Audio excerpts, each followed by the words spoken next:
Good morning. We're on the record in the case number 2024-00310, electronic application of East Kentucky Power Cooperative for a certificate of public convenience and necessity to construct a new generation resource, a site compatibility certificate, and other general relief.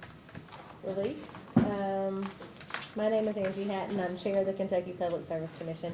Joining me this morning are Commissioner Mary Pat Regan and Commissioner John Stachnik. If you have cellular telephones, please set them to silent mode or turn them off.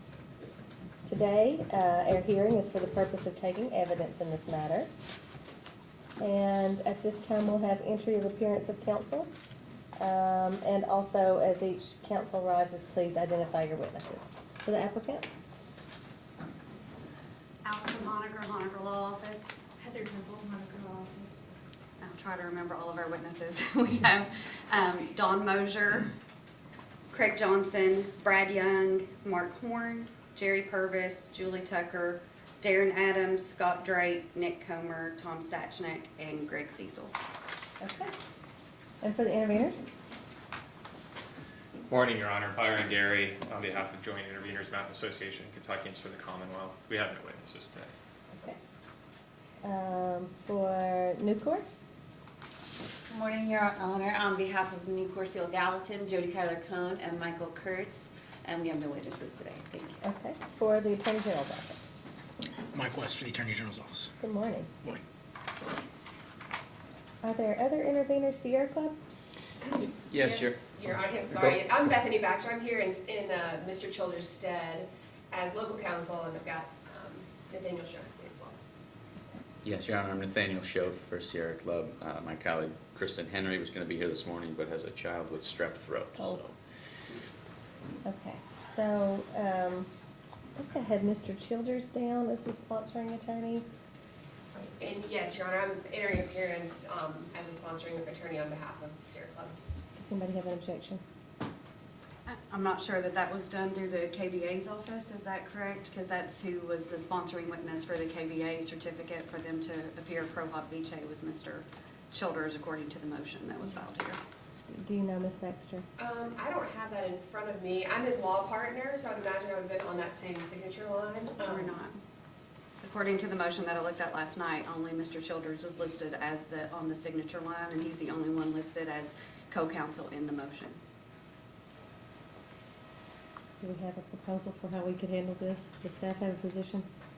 Well, I have reviewed the Supreme Court rule, and as Ms. Honaker stated, it requires Mr. Childers. However, our order said Mr. Childers or another licensed attorney with the bar.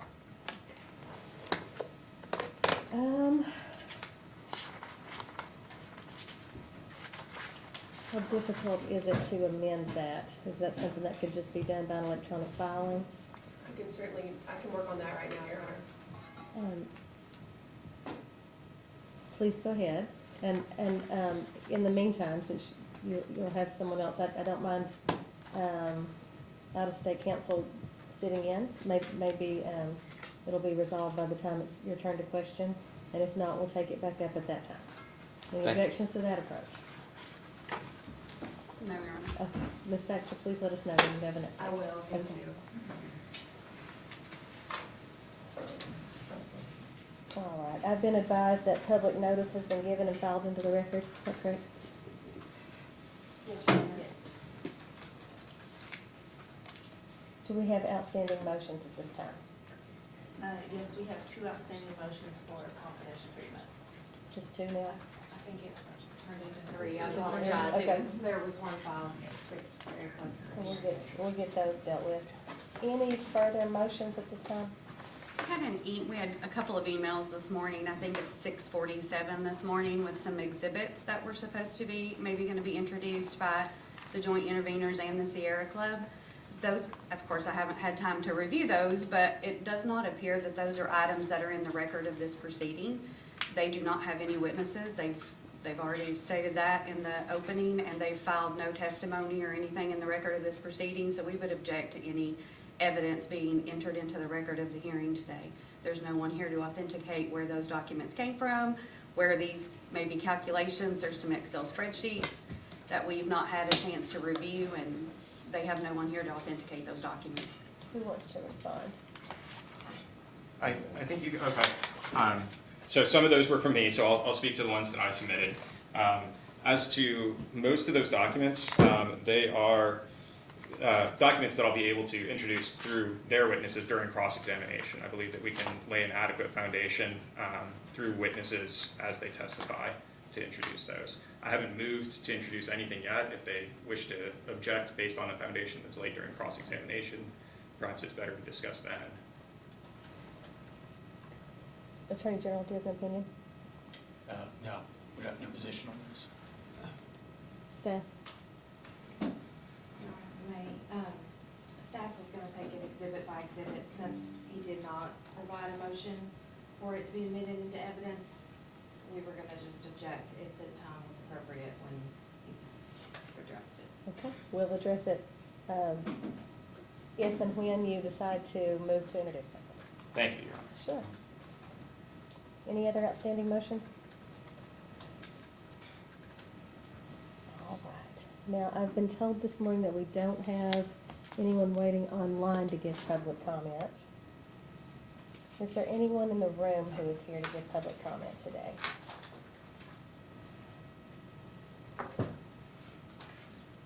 I don't see anyone. Anyone wishing to provide public comment may do so by following the instructions located on our website at psc.ky.gov. Written comments may always be submitted by sending an email to psc.comment@ky.gov. And let the record show that the instructions and link to provide public comment have been posted on the website for at least the past day.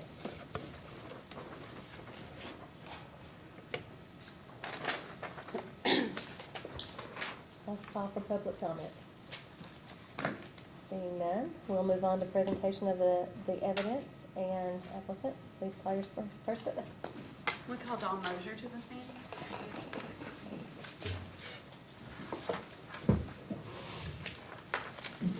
Mr. Mosier, please raise your right hand to be sworn. Do you swear or affirm the testimony you're about to give is true and correct under penalty of perjury? Yes. Please have a seat and Thank tell you. us your full name and business address. I think it just stays red under the new Okay. system. Good morning. My name is Don Mosier. I'm Chief Operating Officer for East Kentucky Power and Executive Vice President. And we work at our headquarters on 4775 Winchester Road, or Lexington Road in Winchester.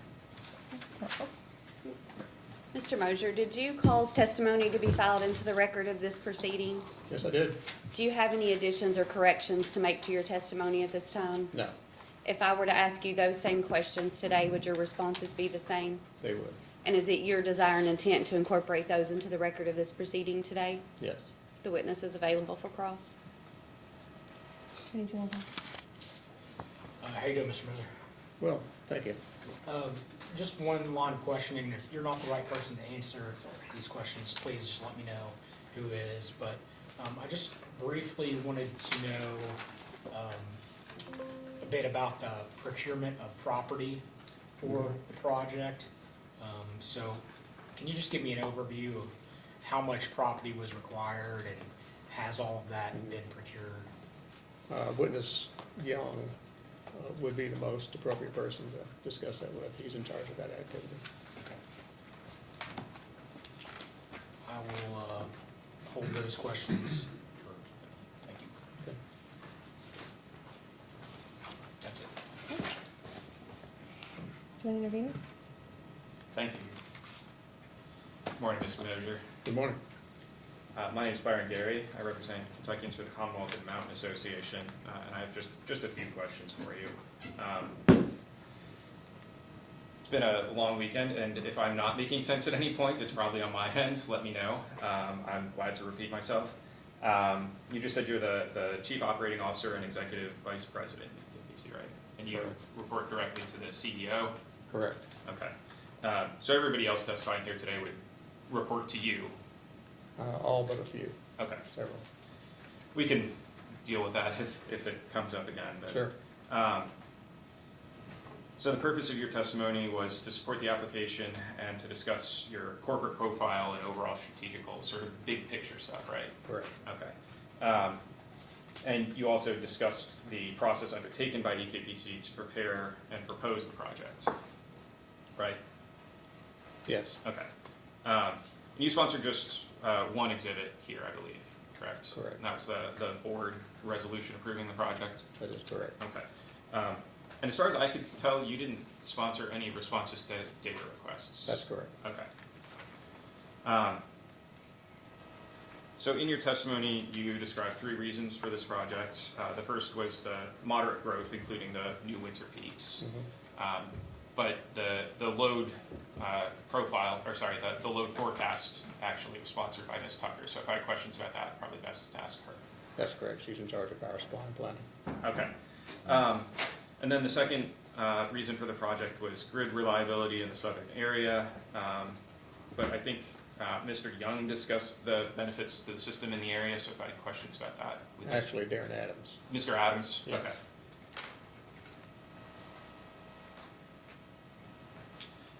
And then the third rationale was the addition of significant solar resources onto the Kentucky system, correct? That is correct. Okay. And those were the 3 reasons given for the project in your testimony, if I recall correctly. Yes. Okay.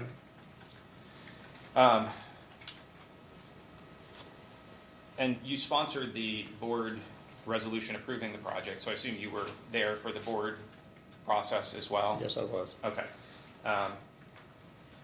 And according to the resolution of the board, EKPC management reached the determination to propose the development of the RICE and proposed just that project to them, right?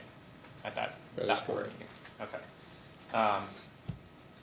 And the rationale that we just went over from the application, is that an adequate summation of the rationale you gave to the board as well?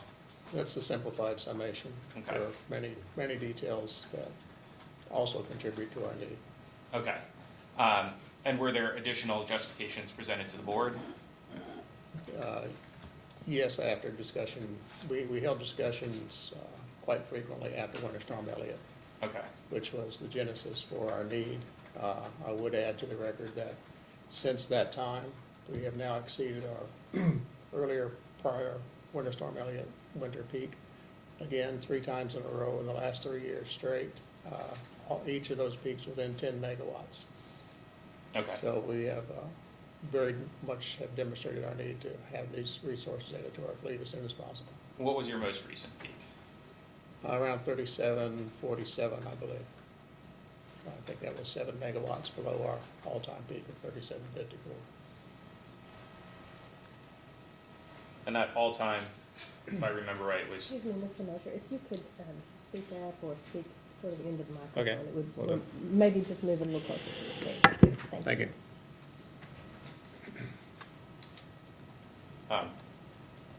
and apologies, I probably should have said also, if staff or anybody else doesn't understand anything I'm saying as well, feel free to interrupt, please, to clarify. Hopefully I can clear things up. And that all-time peak, 3754, that was during Winter Storm Jerry, if I remember. That is correct. Okay. But at that June board meeting, the RICE was the only alternative brought to the board for approval. There At weren't that like a point, yes. suite of choices for them to We choose from. we have discussed throughout the onboarding process for the board for several years, including all of the available technologies that we looked at to support our need. And the RICE obviously was the one that was ultimately chosen Okay. by the board.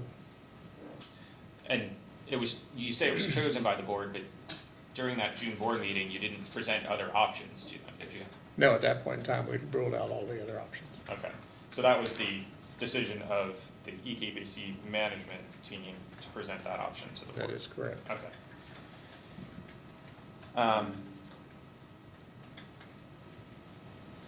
You note in your testimony additions of renewable energy on your system, right? And Kentucky more generally? That was part of your testimony? What's that? That was Would part you of your repeat that, testimony? please? Would you repeat that question, please? Oh, I'm sorry, you note in your testimony additions of renewable energy on your system, right? Correct, And correct. Kentucky more generally? That is correct. Okay. And elsewhere, you've noted the importance of the addition of renewable resources. Yes, yes, we have a sustainability plan, and it's an important part of our plan. Okay. I think you've also noted the importance for economic development, right? Absolutely. A lot of developers are looking for renewable energy, correct? And recall that this application for the RICE installation has nothing to do with any large loads. This is strictly to serve the existing East Kentucky load and our load growth projections, organic load growth projections. Okay, but this is part of a plan in total, right? Yes, Okay. definitely.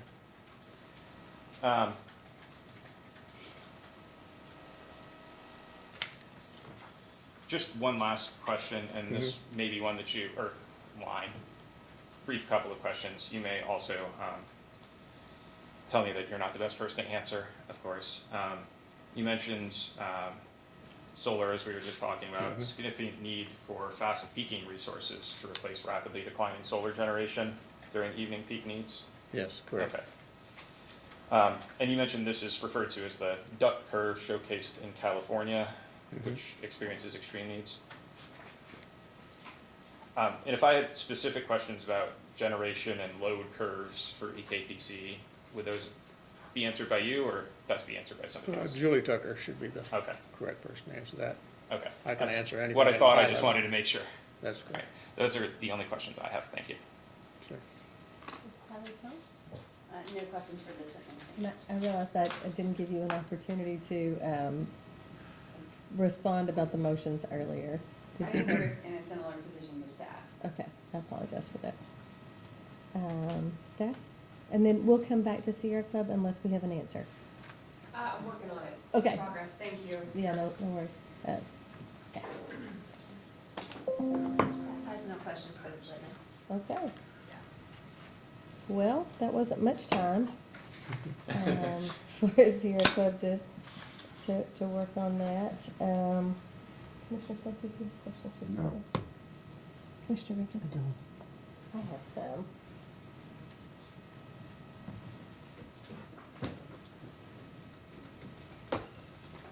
Good morning, Mr. Mosher. Good morning.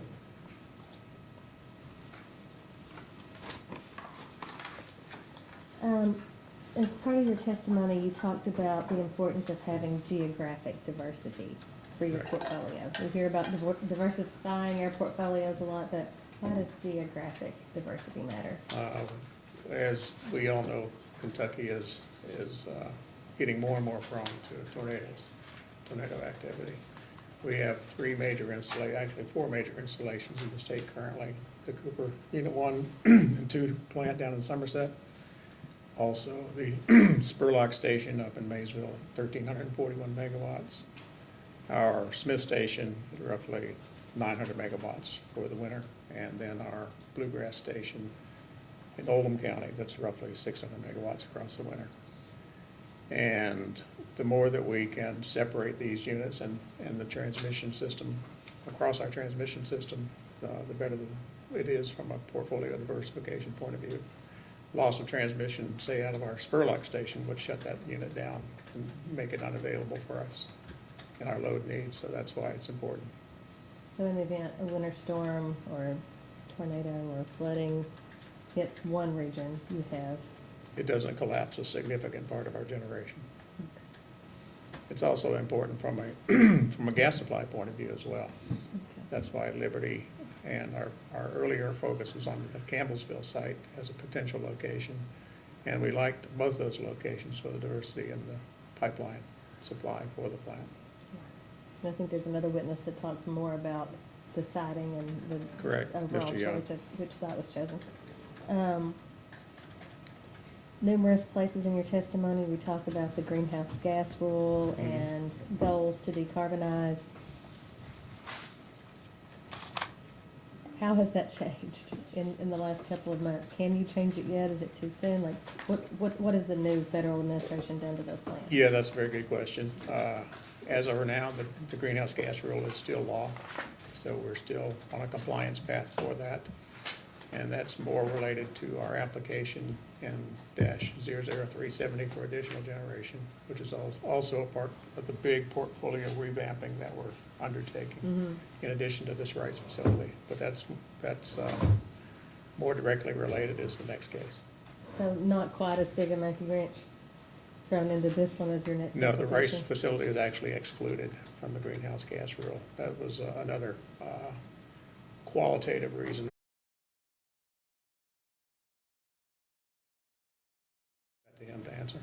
I had read that a lot of the contracts were dependent upon PSC approval, but I didn't know Correct. about deposits.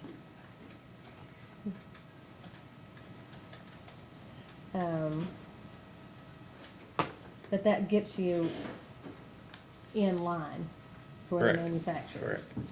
And if we hadn't have gotten in line, we would not be able to have those online for at least several more years. Mhm. Do you know how much the total deposits were? I believe it's $15 million, $15 to $18 million. Mr. Young can respond to the exact amount. And that just came from company funds, not financing? That is correct. Regarding the financing, it seemed like there was various options for short-term financing, and then you would, once those were completed, transform your short-term debt into long-term debt. And probably Witness Stachnik would be better to give me more details, but can you sort of tell me why, if it's not a big deal that you haven't told us exactly how you're doing the short-term financing, Mhm. why should we not be alarmed by that?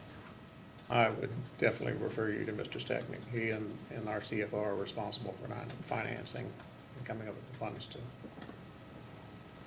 construct this facility. I can do that. I thankfully don't wear the finance hat.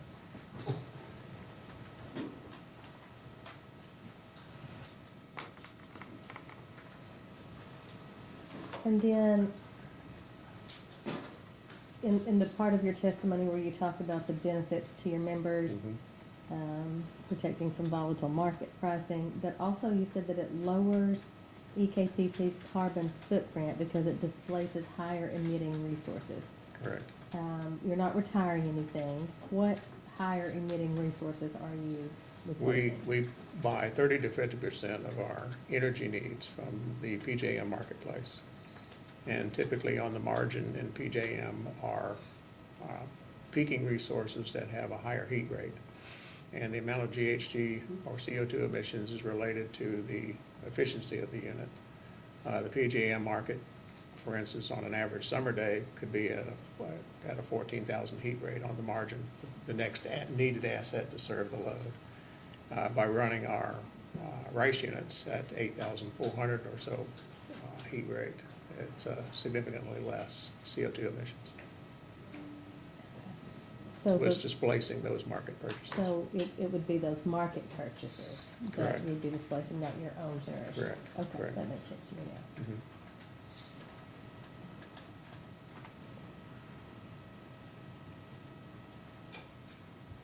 And you're expected to go commercial by the end of 2028? Yes, we are. By go commercial, that means you're ready to sell power onto the market? Yes, we will be selling it into the PJM market. Commissioners have any further questions?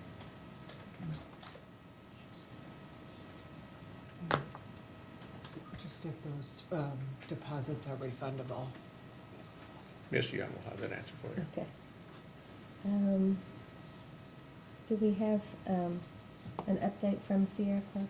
I'm still working on it. Um, I'm getting some up, but I'm not quite there. I'm waiting on confirmation. Okay. Your Honor, there has, Your Honor, there has been a filing as of just a few moments ago by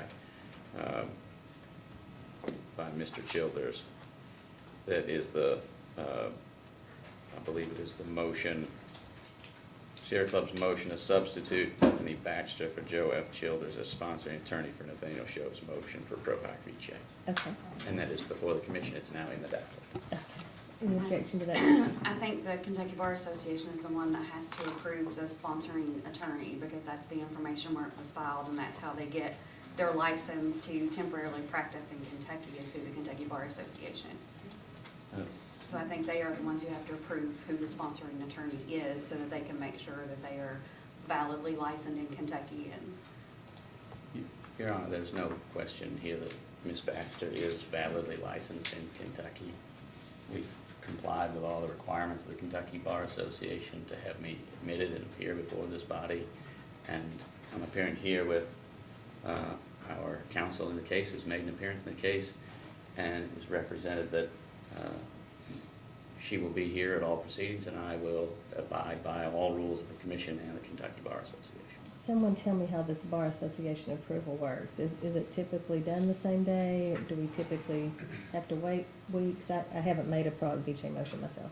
I've been a sponsor and attorney, I think, once, and it took a day or so and you got it back. But I had to fill out and sign and do and say that I was licensed to practice in Kentucky, that I would be there for them, make sure they followed the rules, all of that kind of stuff. So it's been a little bit, but that's how it was when I did it, and I know that that's kind of, you know, the process. So they could have listed Miss Baxter on that if they wanted to. They did not. They chose to list She is in Mr. the same firm, Childers. and she does appear before us. Ms. Baxter, have you made an application to the Bar Association? I mean, I am in good standing with the Bar Association, and I was reviewing the certificate that he got back, and I didn't see anything about sponsored attorneys. Really just a matter of paying a $300 fee is my understanding. But I've not filled out any forms with the Bar Association myself, particular to this proceeding. I can look into that, but I don't think that's required by the documentation that I saw. Staff, do you have a position? We actually, and I will share this case, we actually have a case in an ethics rule that might be relevant, and it would indicate that Ms. Honaker's position is correct.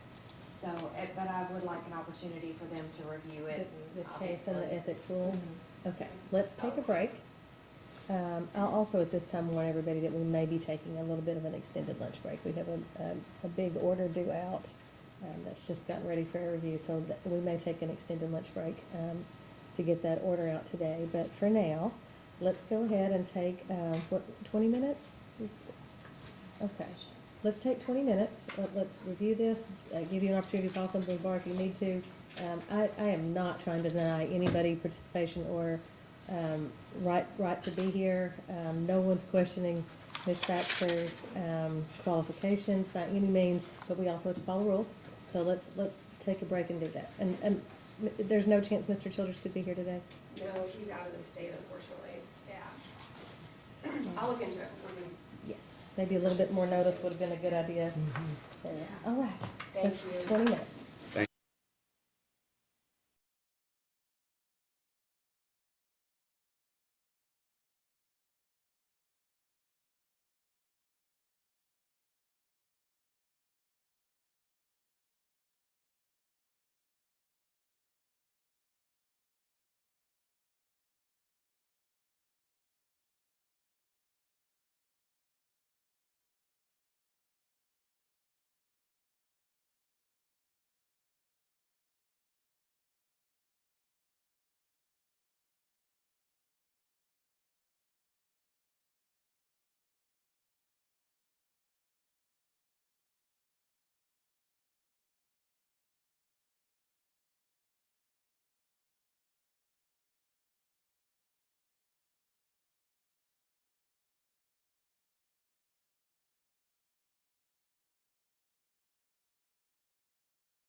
Yes, yeah, thank you for your patience. We got in touch with the KBA and they've substituted me in for Mr. Childers, and we've got some info on y'all, so we should be all squared away, and I appreciate your patience. No, it's fine. Any further objection then?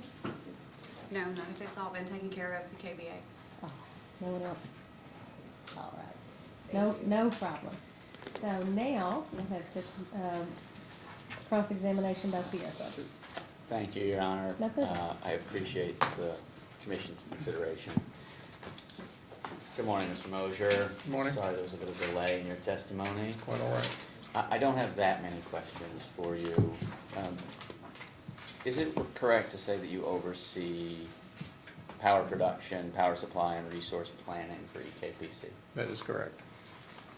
And your testimony in this matter addresses the process that EKPC undertook to study and propose the RICE units.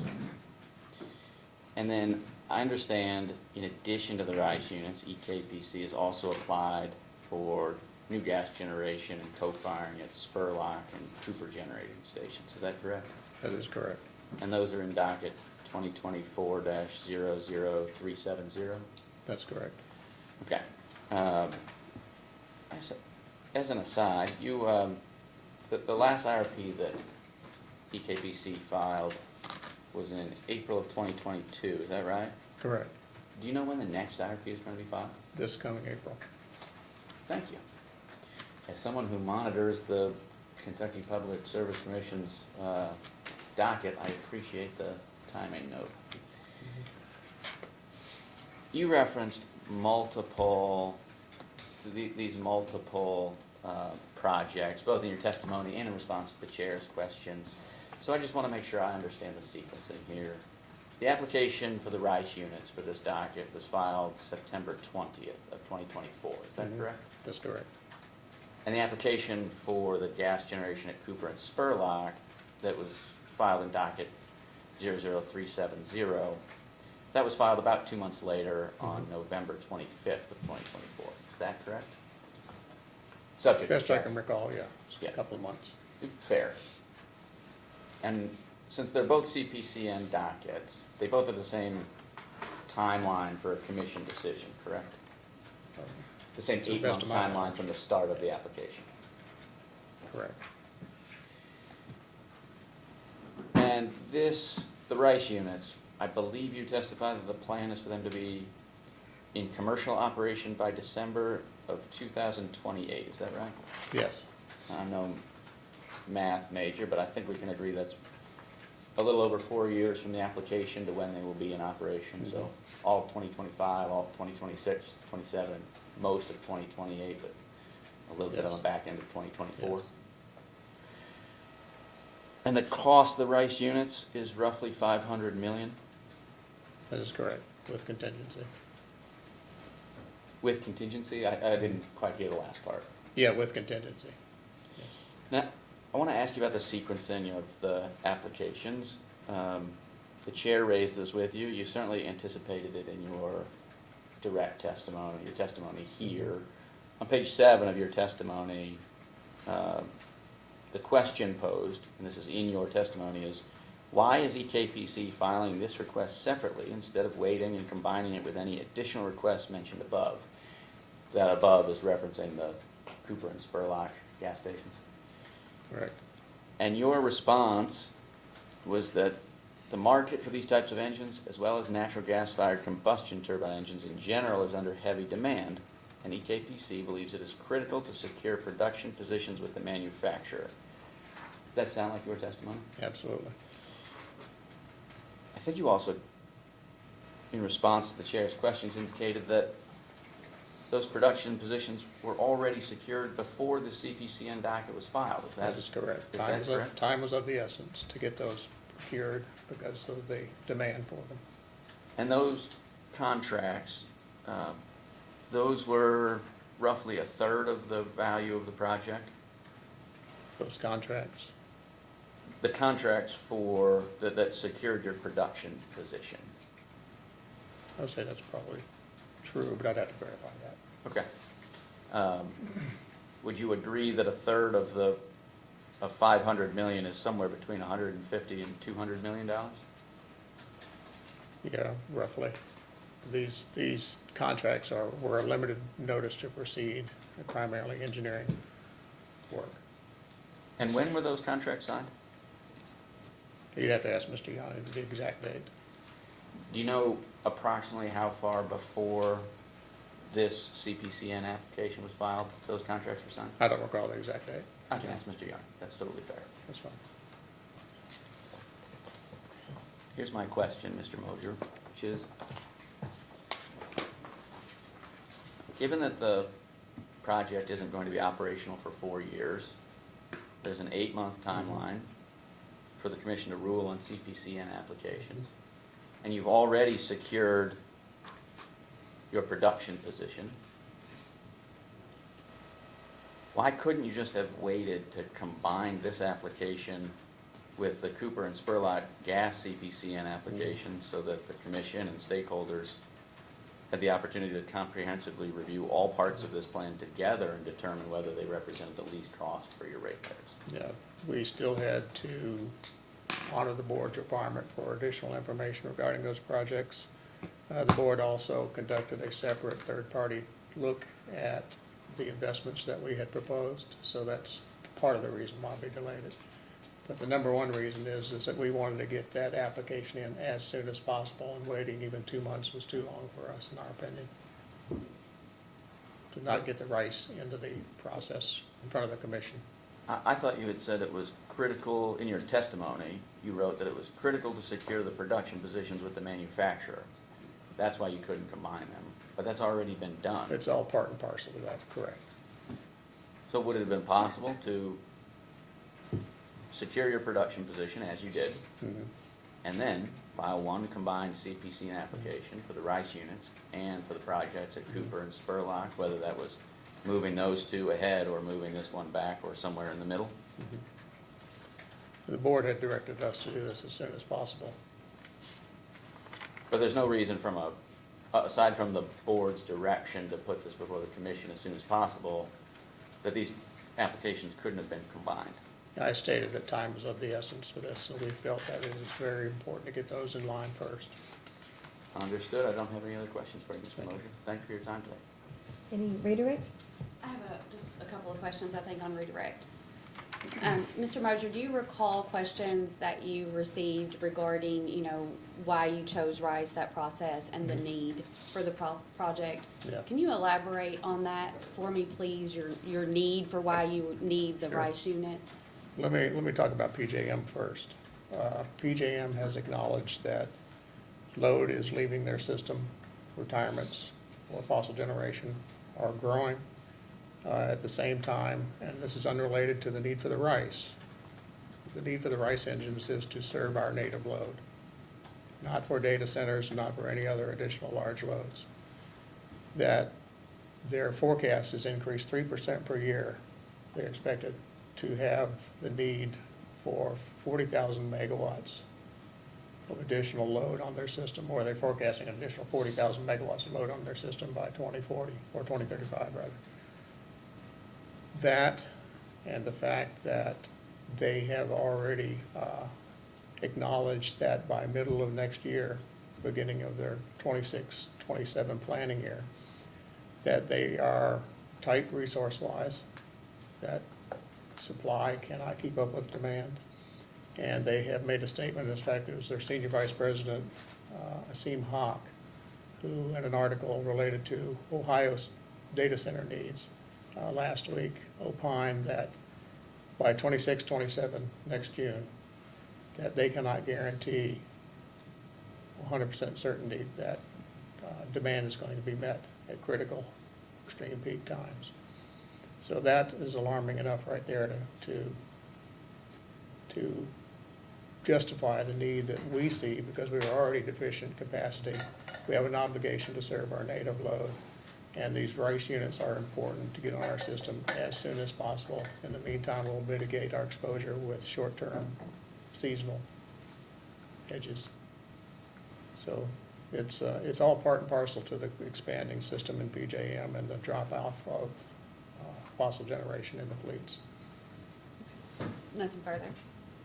Okay. Anything further from anyone? Commissioners? Commissioner Cecil? Sir, you testified under questioning there that you have another case coming up soon.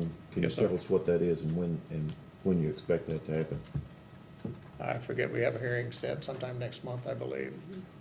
And so his line of questioning was that if you brought this case before the commission today, it wouldn't grant them enough time to review this case and that case. And wouldn't that basically the question he posed to you? I don't recall specifically that was the way he termed it, but we believe that the too much spacing would allow the commission and the interveners to have a time to review those cases Well, in depth. Are you aware of anything that would keep this commission from examining both of those together, regardless if we made a decision for or against today, that would keep us from or this commission from re-examining those in a month and look at your overall status to determine whether the next hearing would be something that the commission would allow and Well, look favorable on? I would certainly expect the commission to want to have a discussion about how our portfolio has been planned in total, holistically.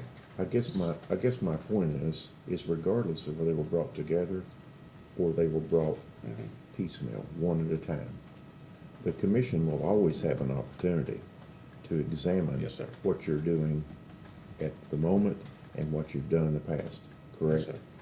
We want to make sure the commission has the time they need to make. So wouldn't Good it be your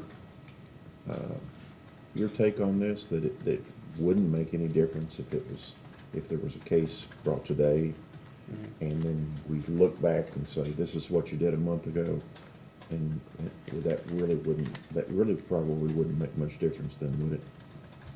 Well, it would seem on the face of it that it wouldn't make much difference, but a 2-month delay in acting on the RICE units was more risk I'm than not we talking wanted to about that. I'm not talking about you're moving forward with that. I'm just talking about the point that the interveners were trying to make, that if you didn't put all these together, it wouldn't allow the commission to get a proper view of what the company is doing. And my point is that if they were done one at a time, it's still going to look at them all individually and together, and it still allows for the same investigation and look at it all together and jointly and severally. I understand, and I believe the commission in their best interest will do that. Okay, thank you. I'm not going to excuse this witness just because you're technically the lead witness here. I'll ask you to stick around in case other witnesses can answer questions. Be happy to. But I would happily excuse you from the stand. Thank you. Unless anybody has questions.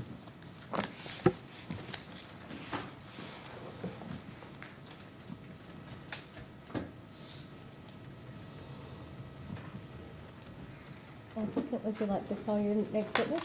Yes, we would call Craig Johnson, please.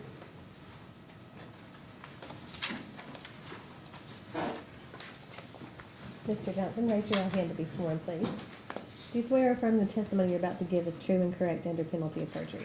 I do. All right. Tell us your full name and your business address, please. My name is Craig Johnson. I work at 4775 Winchester Road for East Kentucky Power. I'm the Senior Vice President for Power Production. Counsel may ask. Thank you. And Mr. Johnson, did you provide any testimony or responses to data requests in this proceeding? I did. And do you have any revisions, amendments, or edits to any of those right now as it stands? I do not. And do you adopt all of those responses to data requests in testimony, and do you intend for those to be incorporated into this proceeding today? I do. Thank you. I don't have any other questions, thank you. Okay. Counsel for Attorney General? No questions for this witness. KIUC? New court, no questions for this witness. I'm sorry about that. That's fine, Your Honor. I'm just like, I'm gonna get it right next time, I promise. All right, joint interveners No questions, Your Honor. and Sierra Club, No questions, Your Honor. staff. Commissioner Says, No. Commissioner Reagan. No? Okay, well, You did good. That may be a first for you, that was Greg. excellent direct testimony. And any reason why this witness couldn't be excused? All right, sorry, you're excused. Thank you. And then, next we would call Mr. Brad Young, please.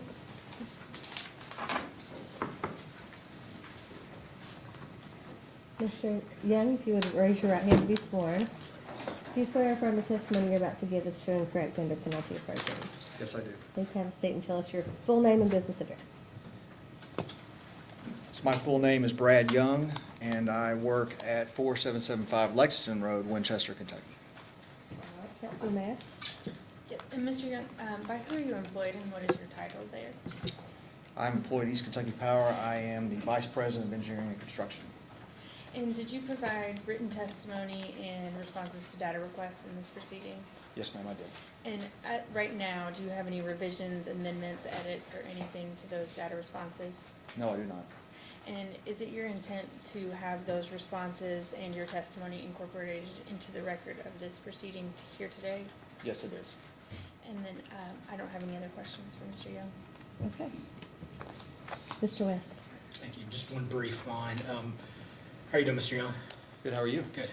I just wanted to ask about the procurement of property rights associated with the project. Can you just give me a general overview of what has been acquired or needs to be acquired to facilitate the construction? So it is very common for East Kentucky Power when, prior to any type of CPC in action or any type of order to acquire site options. We typically do not go out and purchase and follow through on those until after the commission gives us the authority to move forward with the project. But to date, we have acquired the site option for the 94.13 acres, which is the primary site where this is to be located, which is also reflected as well in the site assessment report, my exhibit BY-2. But in addition to that, we have been working with adjacent property owners, and I have an exhibit that can show you, if you'd like to see it visually, of approximately 248 acres, and we're also looking at possibly doubling that to closer to 500 acres, which is also inclusive of the 94.13 acres. We're doing this in order as well so that we can maintain the 1,000-foot setback requirements from the stacks. Okay. So if I can summarize, make sure I understand, you basically have options procured for the site itself, but you're still working on acquiring adjacent properties related to the setbacks. Yes, sir. Okay. How is the process going for acquiring the options or the rights on the adjacent properties? It's going relatively well. There are a lot of questions. We're trying to be as cooperative and work with property owners. We're, in order to make sure that we have those setback requirements. We do believe we have those currently, and I have the exhibit that can show you this. But we also have some additional property to the south that allows us for the ability to expand the facility, but also if there was an issue with respect to a property owner said no, for example, even though we had an option or we had good faith and agreement with them, maybe verbally, that we still have the ability to move the site to adjust it as necessary to still maintain the 1,000-foot setback requirements. Okay. We're not planning in any way on doing any type of eminent domain at this time. Okay. It might be helpful if you don't mind to just show us on the map, if that's okay. I think it's these.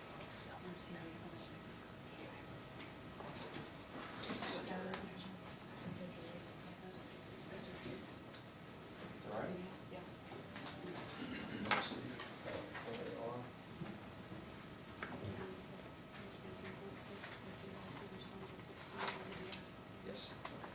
I take it these are already in the record? Yes, ma'am. Turn that around just a little. Towards you. See.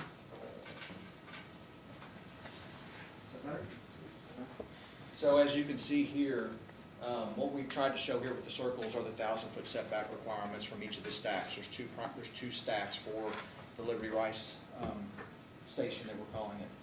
And the primary property where the facility is located, this you can see here, this is the option we have with April Brewer.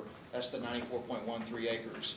And then the different options and other properties that we're currently going through and working with, you can see those noted here as well, all around the facility. You'll also note there are some across the road. This is Kentucky 49. The reason we've done that is that from an acoustic standpoint, which is also cited in the site assessment report, we're trying to make sure that we're cooperating with them as well to make sure if there's any type of sound or low wavelength levels, that we're making sure that we're addressing those as well and working with those property owners. We've also acquired this property here. It's a little over 100 acres going over to this existing transmission line.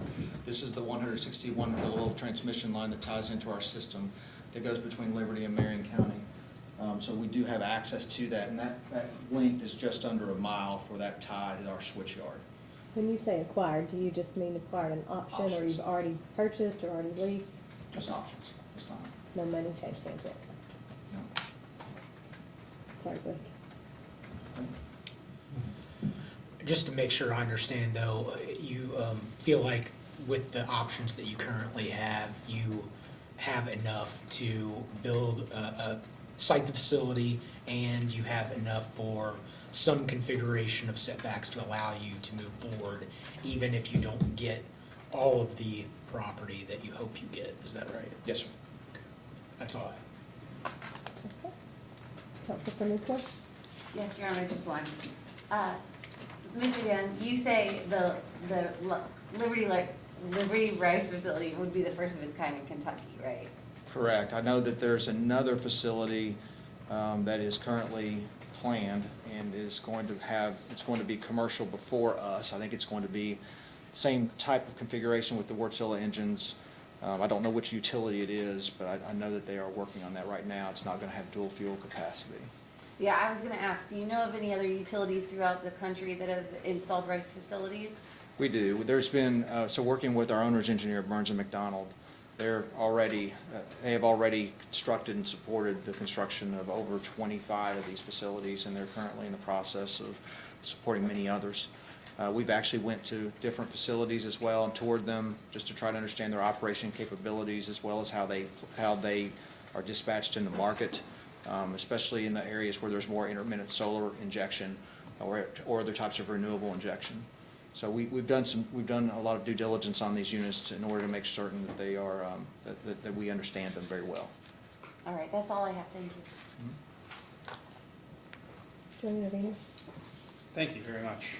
Just a few questions.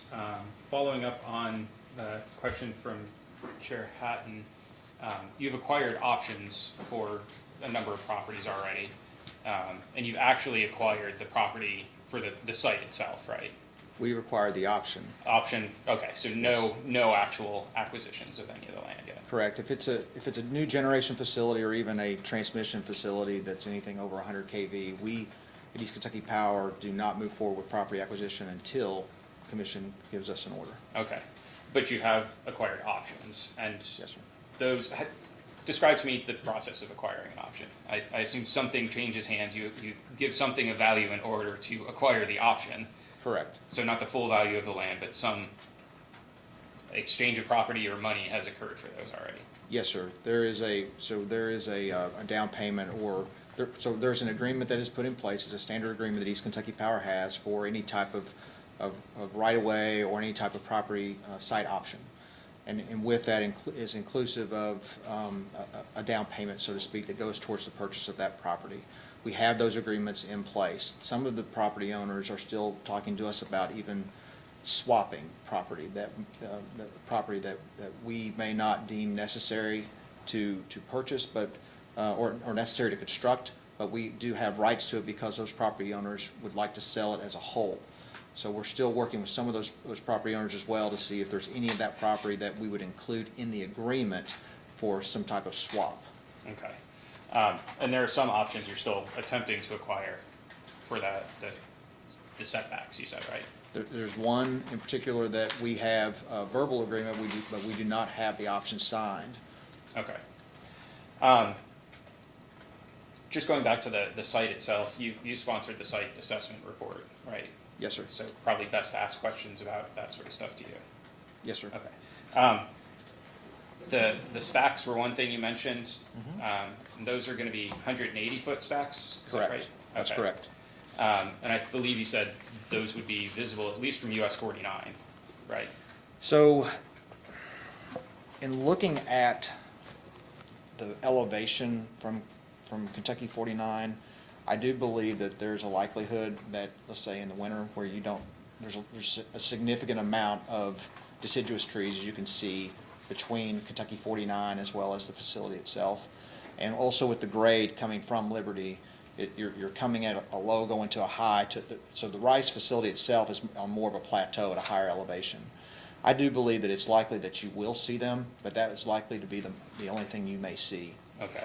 And if you can see them from US 49 on that one side, I assume you can see them from adjoining properties around there as well? That's correct, yes. Okay.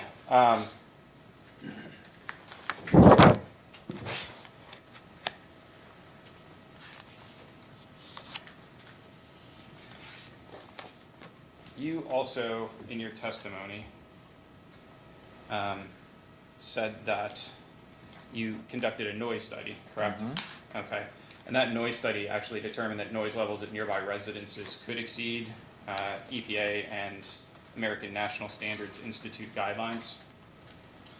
So, let me go to the noise study, if you don't mind, for just one moment. I'm actually referring just to your direct testimony at page 10. Your statement was that the noise study determined that noise levels at nearby residences, starting at line 7, could exceed EPA and ANSI guidelines for limiting noise impacts. Correct. There are no, so in looking at the ANSI standards as well as in looking at the EPA standard, they're really just guidelines. The DBA and DBD, the low frequency noise level, wavelength levels, they're not a hard target. So what we did though is we took those into consideration with what our design sound levels needed to be, or what we would propose them to be. But we do have 2 receptors that are just right on the line, a little bit above what their recommended levels are. So I will say that we're not complete with design of the facility. We are implementing every single sound buffer mitigation, silencing mitigation possible. We're also looking to put additional trees, but the analysis that we ran was very conservative, and that it's likely to be less than what those levels are at those receptors, the 2 receptors in question. Okay. But the analysis did show that there could be exceedances of those guidelines. That's correct, which is also why one of them we've just purchased that, or we have an option to purchase that property as well at that one receptor. And those impacts would be with the mitigation measures that you've described in your testimony? They're with the current model that did assume mitigations, but we're not complete with all the mitigations that were put into the model. Okay. So it could be reduced. The insulation, the absorptive walls, all those things, even with those, it may exceed the guidelines? It may exceed them with the parameters we put in there. However, we're still looking and talking with Portzilla on some additional silencing measures that could be taken. We expect fully that when we are complete with design, that we will be below those recommended guideline levels. So are Rice units exceptionally noisy? They can be if not mitigated, and it's more like a low sound. In the site assessment report, a low sound level, in the site assessment report, it gave some very good, like looking at lawnmowers, this amount of sound that comes out of a lawnmower, with respect to, what the different decibel levels are with respect to the ANSI and EPA guidelines. But to answer your question directly, they can be loud if you don't have any type of silencing application on them. But we don't expect this to be anything of significant sound to the adjacent properties in any way. It'll be more like in an office environment is what it's going to look, what it's going to sound like. Is it a consistent sound, or just when it's running? I mean, So- is it gonna be a low-grade lawnmower all day long? It won't be at a lawnmower level. It'll be more like at an office level is what it'll be like. but for an engine, that's why the reference was made to a lawnmower. It'll only be whenever they're running. The other thing too, I would say is that when we did the noise study, that was assuming, again, being ultra conservative, we assumed every single unit in the facility was on at one time. So full load, full sound that could come from that facility. All 12 units. All 12 units, full output. So very, very conservative, and we were just exceeded at those two nodes, the DBA and DBD levels. This is not so much a PSC question, it's maybe an OSHA question, but what do you do to protect your employees' hearing? So they will have hearing protection in those areas where identified. That could exceed that 70 to 75 decibel requirement for OSHA, similar to what we do in our current operating facilities as well. So we're used to working around some of the equipment that does require this type of sound protection. So, but we will be taking those types of mitigation steps, or if there are some areas of the facility that require even more sturdy hearing protection, they'll wear those as well. Council. Thank you. Just backing up for a second, I feel like it took me a while to get my head around the difference between these and a traditional, I guess, power plant. These are reciprocating internal combustion engines, right? Correct. That's the same technology used in like a car engine, essentially. Correct. Or a diesel truck engine. Correct. Okay. So these are compression ignition, which is like diesel trucks, right? Mm-hmm. Okay.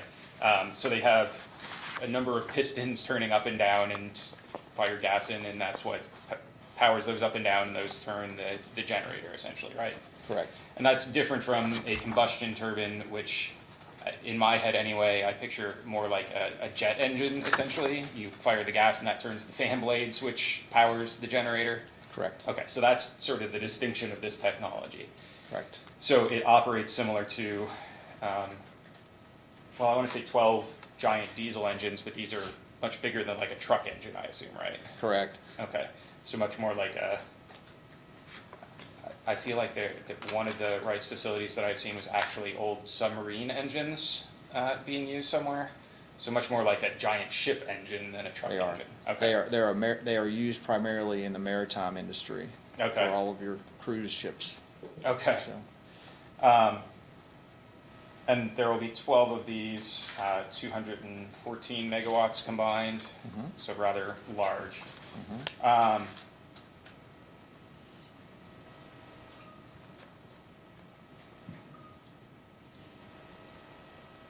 Actually, don't think I have any further questions. Thank you. And Sierra Club? Thank you, Your Honor. Well, for Mr. Young, I just have a couple of very quick questions for you. You were in the room when I was asking questions to your colleague, Mr. Mosier, correct? Yes, sir. And when I asked him about when the contracts were signed to secure the production position for the Rice units, I believe he directed me to you. Correct. Those are contracts that you're familiar with? They are, yes. Do you know when they were signed? We did seek board approval in August of last year, sorry, and they were executed in September.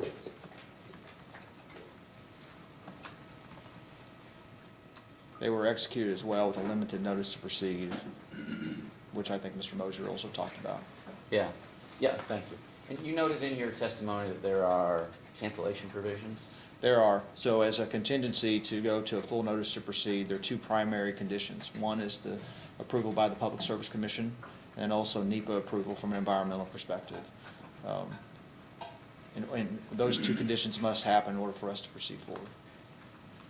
And what's the penalty if you don't proceed forward? So those limited notices to proceed were approximately $15.3 million, as Mr. Mosier had noted. But what we would incur would be a termination for convenience or cost up to date. So any cost that was included or incurred, I should say, to date, for engineering only, those costs would not be reimbursable. We would have to pay those out to Wärtsilä. Got it.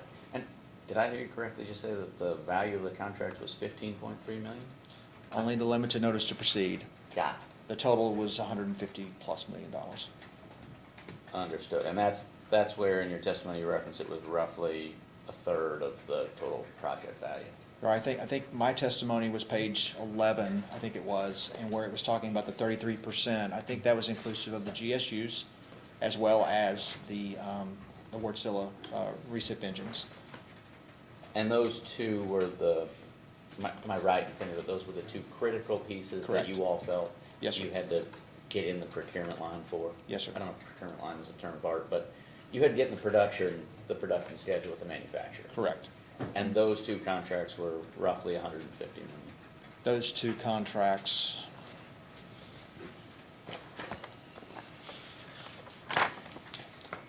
The Wärtsilä contract is the 153 plus million, and then what we have for our GSUs are just under 14 million, which I believe that's the reference to the 33% in my testimony.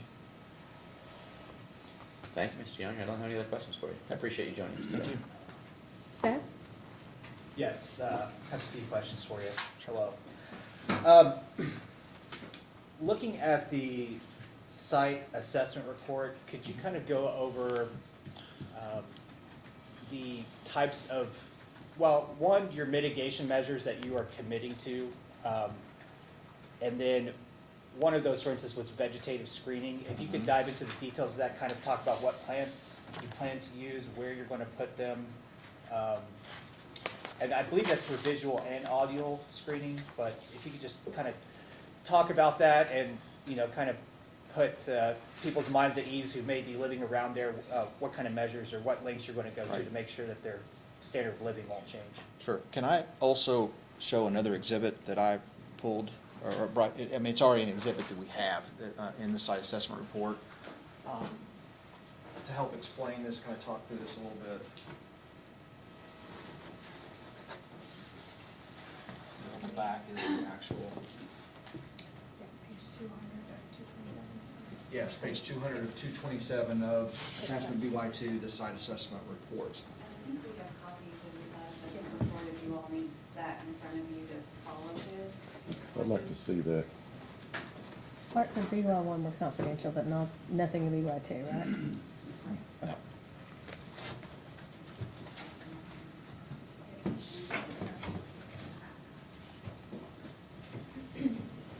Thank you very much. Yeah, I was just trying to find it. That is helpful. Thank you. Let's see that, page 200.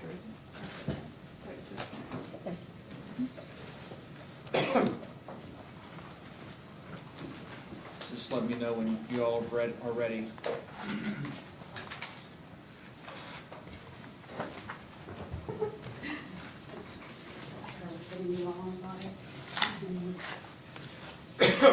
So I wanted to start with the noise levels and the mitigation measures that we're taking. But what you see in front of you, this is the different noise levels on the DBA level. And I think that just a moment ago, there was some concern that was brought up by two of the receptors, we call them, and I think it was R7, R8. If you refer those to, those are in the site assessment report table 5.1. So, and what I mean by, and so in speaking about that, 48.6 is what we were designing these to for a DBA level, and these came in right around 52 and 51. So 52 is R7, and then 51 is over here in R8. So just want to note that R7 is a site that we do have an option for to purchase all of that. So R8 is another piece of property that we are currently talking to, but we do not have a single option for that facility as well. So I just want to make sure everyone kind of understands the intent of East Kentucky Power to cooperate, and where we, even though we're being very conservative with all these units running, like I said a moment ago, if we do see those in those areas, we are trying to make sure that we work with those property owners to determine if they would like to sell the property. But to answer your question directly, we could have built these facilities, typically when these facilities are constructed, it's a pre-engineered metal building. They'll put just the vinyl bat, the insulation on them, and then they'll run their analysis about what the decibels look like. But the actions that we're taking, we're actually going precast concrete walls around the engine hall itself. So we had talked about just using insulated panels, but we're now going with precast concrete or concrete walls. That was also not included in the sites, the analysis from the noise. So we believe that will also further cut down on the wavelengths, the dBA and the dBc, the noise levels. We're also going with the exhaust silencers, which I talked about just a few moments ago. We're also going now with these resonator silencers, which help to provide further reduction at the stacks from a volume perspective, or from a sound perspective and wavelength perspective. The resonators were not included in the original analysis as well. Combustion air sensors are going in, insulated exhaust ductwork, all of it will now have the vinyl insulation as well as a polyester insulation for the ductwork where if there's a higher temperature. And then low noise radiators. These are, when you have to cool these units, there's a whole bank of radiators that are out here that are on the Kentucky 49 side of the facility. Those will be low noise radiators that we have opted for that option. And then ridge vent silencers as well along the entire ridge of the facility will have those in place. The ridge vent silencers were not included either in the noise study. So again, we tried to be very, very conservative with this noise study and didn't include all the mitigations that I just spoke about. Now, as far as the different like vegetative screening that we're going to do, you're absolutely right. There's acoustic vegetative screening that we want to put in place, and then also those from a visual standpoint. What we're going to be having is when you come off of Kentucky 49, you get onto Carsasser Road. We'll have those large pine trees. We'll have those located here along the road. We're looking at that in detailed design. And then we're also following some of these larger decibel areas to try to put 2 to 3 rows of vegetation so that we can make sure that for certain that we're doing everything we can from a vegetation screening perspective from the sound. But also if there's adjacent property owners, we're trying to put those there as well. Did that help answer your question? Yes, and a follow-up, will you be able to see the facility from any of the roads? Is it completely encased in from a visual perspective? I believe you will be able to see it coming up Kentucky 49, if you're coming south of Kentucky 49, more from the Marion County direction going back towards Liberty. You will be able to likely just barely look in and see it, especially like in the fall. But the existing vegetation that's there, we're going to try to keep as much of it as a buffer as possible. So it would be very obstructed, but there's a potential you might see it. The stacks, the 180-foot stacks, just like I said, coming the other direction, are most likely what you're going to see. Right.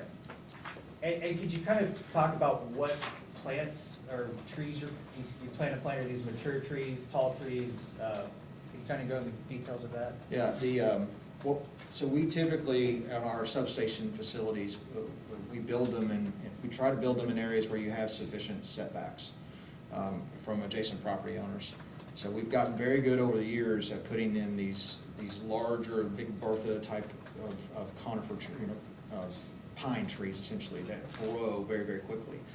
We've had a lot of extensive use of those in different areas of the state. That's what we would be looking to work with local landscaping as well as with our own right-of-way team that has vegetation management. We would be taking a similar approach to put those in these areas because we know that they're sturdy, they don't need as much water, but also they grow very, very, very quickly. We've had very good luck with those in several of our switching stations as well as our substations throughout the state. That's what we would employ here as well, but also because they have that, the needles don't fall and they're very flush. So it's good from a sound perspective and also visually. They'll always be there. They won't be like a deciduous tree where they lose their leaves. Do you know approximately how tall they get? They get about 14 to 16 feet in height.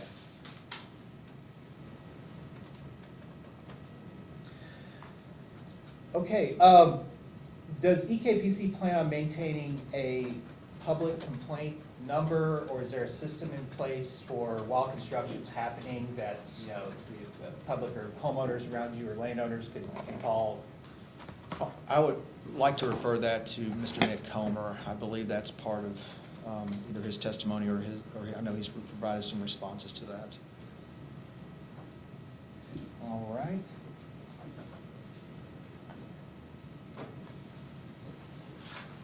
And would EKPC be willing to comply with the mitigation measures that are normally contained in a siting board order, such as like construction time hours or anything? Or what are the planned construction time hours right now? So what our current planned construction hours are, and we had to note this in the noise, in the traffic study, but we're likely gonna start in that 7 AM to 10 AM is when we're gonna see a significant amount of the traffic in the morning, and then we'll likely be 5 to 6 PM typically is when we'll be done. I think the actual traffic study was 8 to 10, and then 4 to 6 are when you're gonna see your peak volumes. But there will be some times when we get closer to commissioning where we will have people there working 12 hour slots, 24 hours a day to get the facility up and running. But that'll be closer to the end of 2028 in that second half of 2028 leading up to December for the commissioning.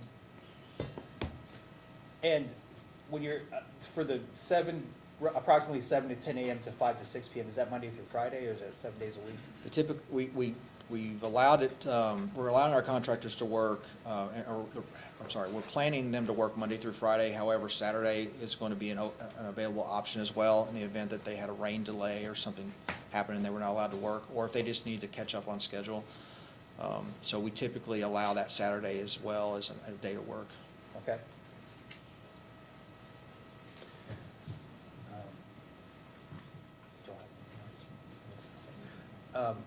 We do need to enter into a confidential session for my next few questions. Okay, Candace?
Okay.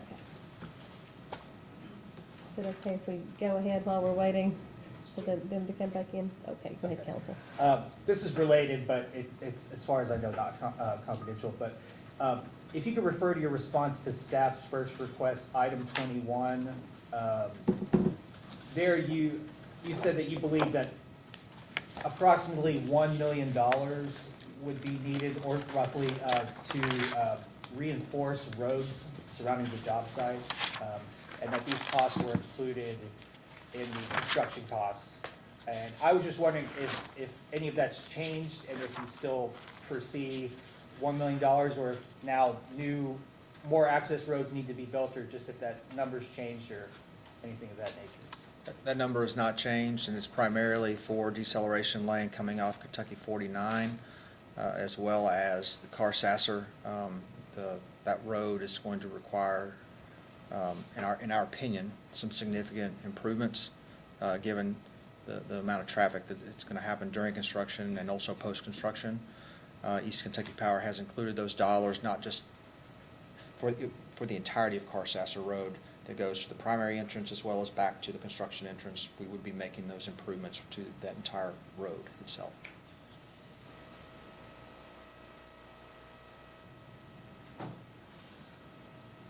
Okay, thank you. That's all I have at this time. Do you all have? Mr. Stacey? Could you go back to your first exhibit, please? Yes. Before you do, can I ask a question? Because I had one about that exhibit. I assume that residences, because it looks like structures, but on the key it says receivers. Right. What does that mean?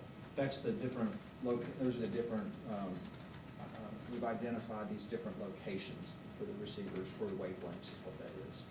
So Oh, for your receivers- noise study. Yes, ma'am. Got it. That's what that is. Okay, thanks.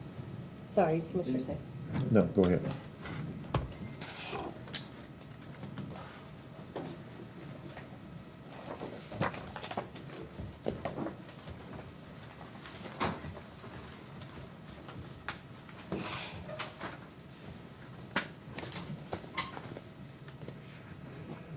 Before we get to this, I want to give you an opportunity to maybe clear something up that you've said that might be taken wrong in some way. You were talking about your interaction with these property owners, and you used a phrase like standard contract. You don't exactly mean that in the boilerplate sense of a contract, because we know that you have the power of eminent domain. So you're just saying it's only standard, and it's your approach that you're handling these individuals, and each one of these is handled separately and differently to give each property owner just compensation, correct? Correct. What I meant, you're absolutely right. The only other thing I would say with the standard, what I meant was we have a standard site option contract template that we use. However, you're correct. We work with the individual to make certain that they are compensated fairly. Yeah, okay. Now, can you show us first what is depicted here on this map that is presently there today? So it's presently there today. There is the, so as you can see here, this yellow line is the transmission gas line that TC Energy has adjacent to the site. So that's there in the ground today. The transmission line is there today. There is a gate manufacturing facility that unfortunately had a fire, and my understanding is it's no longer operating.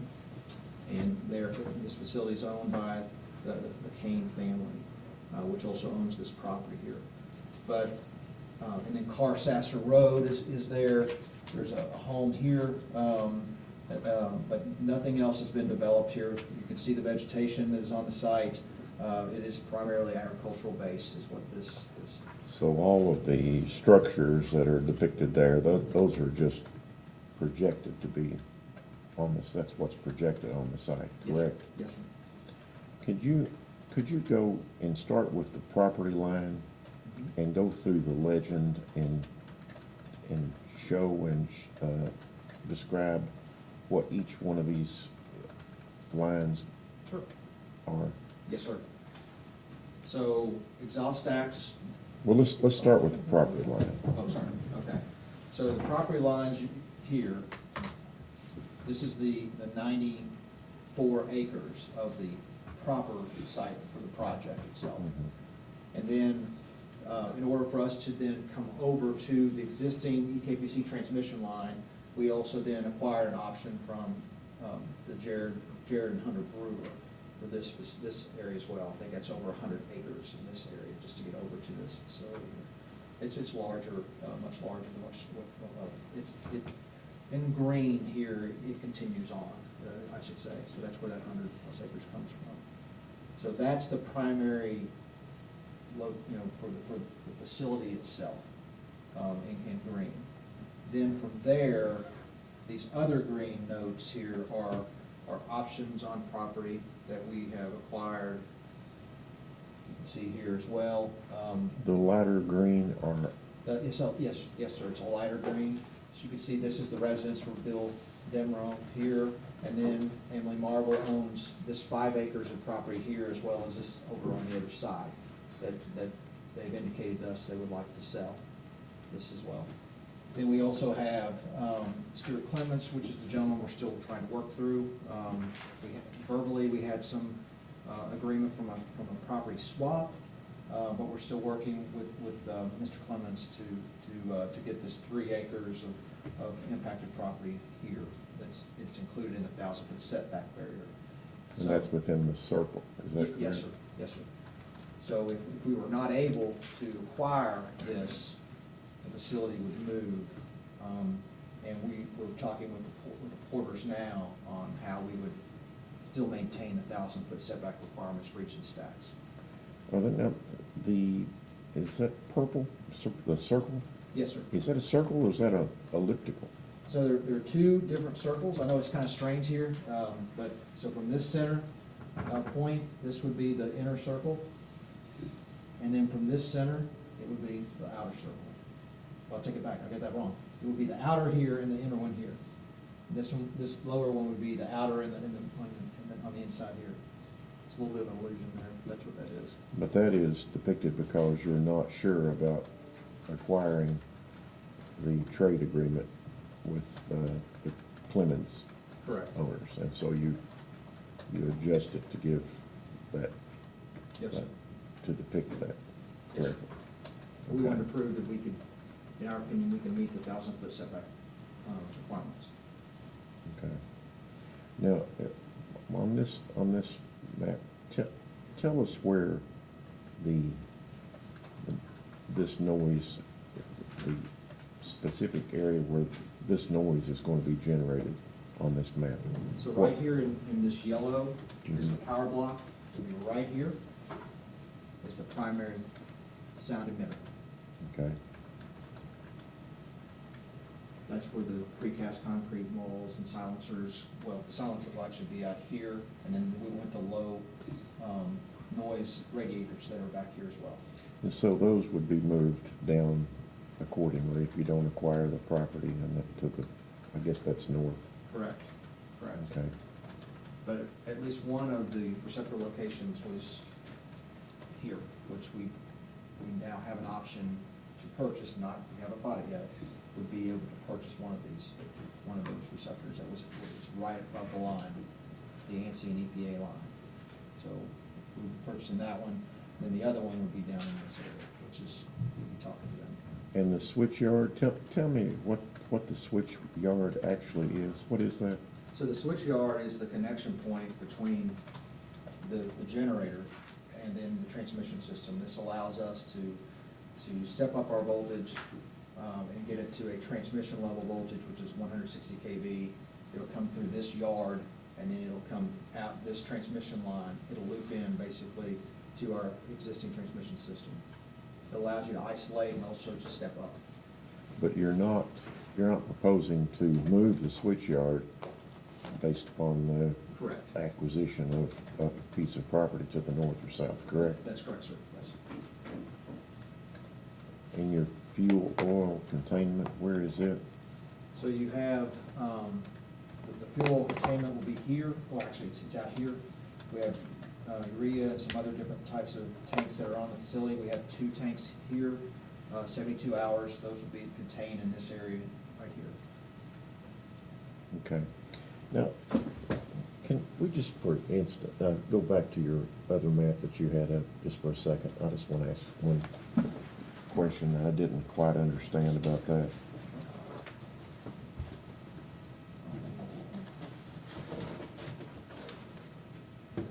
On the outer edges of this, where you have those light blue Yes.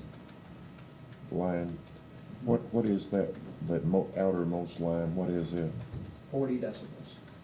That's Okay. very, very low sound levels, almost undetectable. Well, what are the little, yes, Yeah, what are all those? That's how the model, the computer model is showing that you would have this same level as you do right here along this line, in these different areas based on the how the model interprets the vegetation density and growth in that area. That's what these are. So anything outside of them going away would be below the 40 decibels. But it anticipates right in these little areas, you'll have 40 decibels.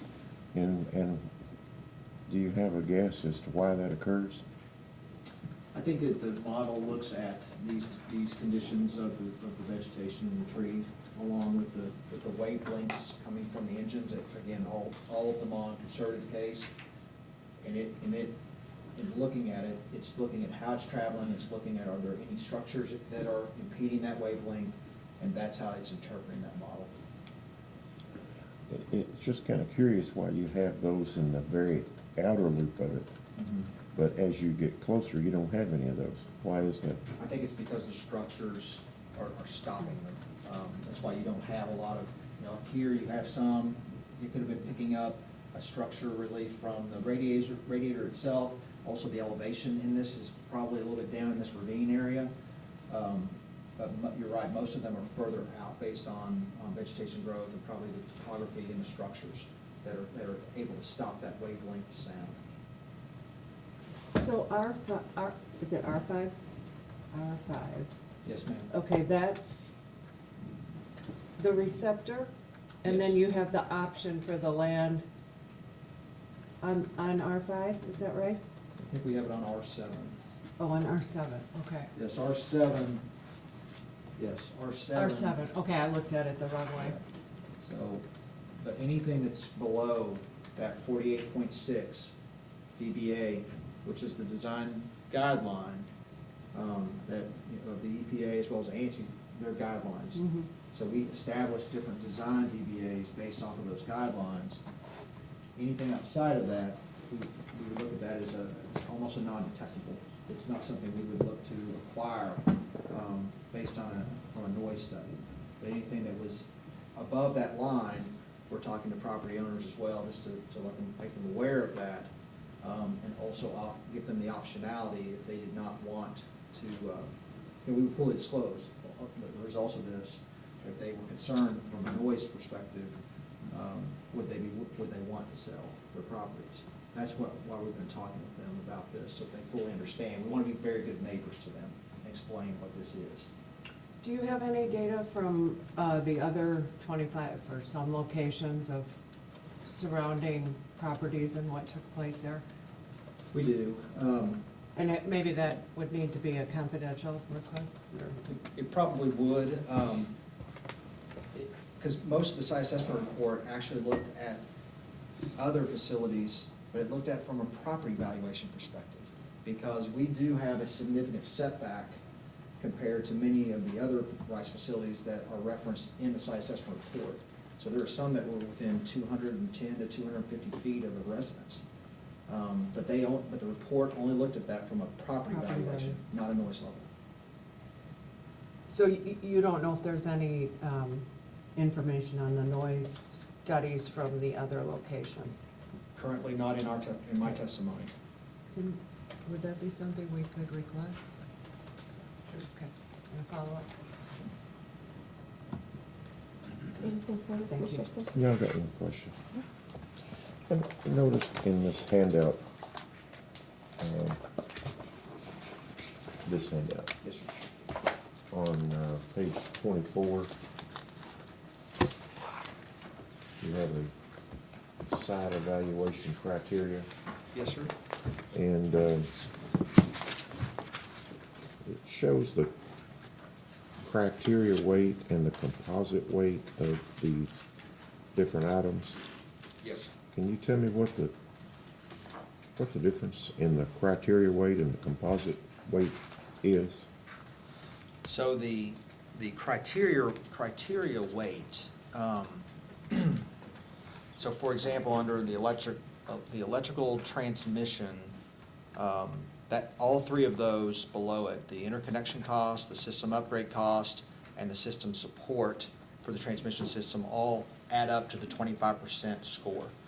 So, which is where you get the 25 for the transmission, and then the 30% for the fuel supply delivery, et cetera, et cetera. Each one of these components of it, if you go to the right, the composite score, and you add those up, the 7.5, the 5, and the 12.5, those, when you add them up, are the 25%, if that makes sense. So what this was trying to show is that from an interconnection cost perspective, 30% of the 25% is the 7.5. And then from the system upgrade cost, the 214 net megawatts, 20% of that criteria or sub-criteria made up the 5% of the total cost of the electrical transmission component. And then the system support, 50% of the 25% is the 12.5. Okay, when you go down to site development or environmental. Yes, sir. It's got, who determines, who gives these weights? So what we do in working with, Well, I guess it already says, actually, that says East Kentucky Power in 1898 and Company. Yes, sir. Is that who? Yes, is sir. that who gives the weights to those? yes, sir, we sit down collectively with 1898, which is a subsidiary of Burns and McDonnell. And we all work on what these categories and criteria need to be, as well as the specific scoring of them, the weighting of them, well in advance to going out and looking at different sites. So we establish the categories and the criteria well in advance for what it would take, in their professional opinion as well as our opinion, in order to site or locate one of these facilities. Is that process that you've just described, is that in this report? It's talked about generally in the report,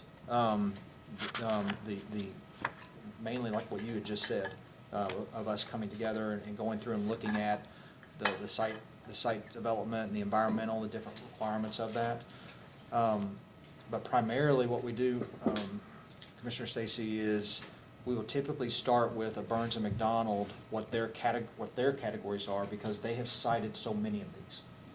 Right, so we lean on their experience and their expertise, and then we work with our environmental team, our engineering team, our operations team, our power supply team, and even we'll work with the transmission planning team as well, to be able to ensure that we have the criteria well established that we're looking for, or that's necessary, I should say, for siting one of these facilities. So initially, we lean on their categories and how they site, how they site other facilities like this in their experience, and then we look at what we need from what our opinion is we need from a ratepayer, and what the transmission system needs as well to maintain the reliability of the system. Well, the only reason I asked that question is I guess there's room for some disagreement on the weight that could be given different criteria, correct? But there could be, yes. And that information, rather than just talking about who was involved and what company you relied on, their experience, the actual data that was used to make this, to give this criteria weight and composite weight might be instructive, also, mightn't it? It could be, I think that you raise a very good point, which is why it's important to do this up front, in the very beginning. So has all of that been provided? Yes. From a data perspective, you mean? Yes. That, Yes, so if you had three groups that were sitting at a table and you tried to give the constructability criteria weight and the composite weight of constructability of 3.8, was all of the information and all of the data that was used to make that, was that given to everyone, including the intervener?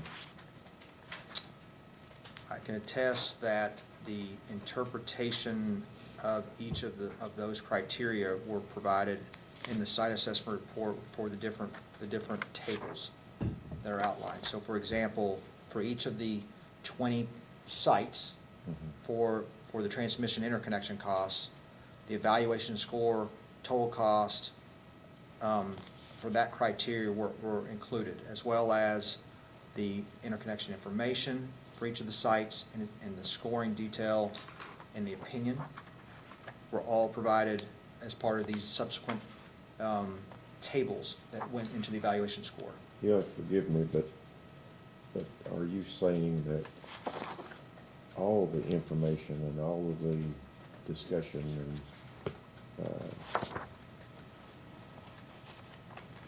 that went into developing and giving the weights to these various things, that has been provided? And the only reason I ask this, I could come up with a table, and if I was going to make the criteria, I could make it show anything I wanted it to show. Correct. As you already know. Correct. So, it might be instructive just to be able to, for everyone involved, so that, and I'm sure it's all good, but it might be instructive so that it would put everybody's mind at ease that, hey, we understand how they came to these, this criteria Right. from the very beginning, in all of the evaluations and discussions that went into it. It's a very good point. What I continue to point to is, like, for example, page 3 on the table 1.1, candidate site evaluation criteria, all the different requirements that are in there, and the residual scoring, what it would be, well prior to ever taking the sites and screening them through those. But if there's additional detail that goes in that the commission would like to see, that you would like to see, it talks about how these criteria were established. Before we ever started looking at sites, we could likely provide some additional detail on that. Well, I think that'd be, as far as I'm concerned, that'd be mostly up to the interveners and the Attorney General's office. If that's something they want to look at, they might want to ask for that. But I just think that just to show a table and say, hey, this is the weight this was given, this is the weight this was given. I've been involved in that a few times, and so I just know how you can make it show about whatever you want. Yeah, and I understand. What we try to do. And I'm not trying to cast any aspersion on the way it was arrived at, because, I feel certainly it's probably just as you depicted it here. But I think it's important for people to have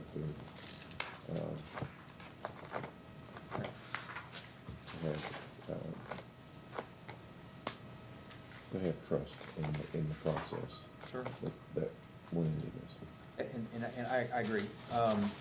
One last thing I would want to say to that as well is that, like, if you look at table 1.1 and just looking from an objectivity perspective, natural gas pipeline preference, Columbia Gas, or Columbia Gulf Transmission, Tennessee Gas Pipeline, Texas Eastern. You know, we noted different weighting and scoring for these options. Fuel supply competition, multiple gas pipelines within 2 miles, 5 miles. Gas pipelines not available within 5 miles. Those got a lower score if we didn't have the infrastructure there. So all I'm trying to state is that in meeting with our partners as well as internally, we tried to establish those very objective definitions up front, so that we weren't in a situation where, as we're scoring the sites, that we're changing criteria. You sort of have a course of conduct is what you're trying Correct. to describe. Correct. Okay, that's all I have. Mr. Hagan? Mr. Gaines? Earlier, we had asked Mr. Mosier about some deposits that had already been made and whether or not those were refundable, in the event that the PSC did not approve the CPCN. And he had referred the question to you. Yes, ma'am. Do you know the answer to that? Yes, ma'am. So currently, as Mr. Mosier had stated, we have just over $15.3 million of a limited notice to proceed to Wärtsilä for the reciprocating engines, which they're doing engineering at this time. We also have an engineering contract with Burns & McDonnell at just over $3 million. We are still working on the generator step-up transformers, the GSUs, referenced in the testimony. We have a limited notice to proceed for those at just under $1.4 million.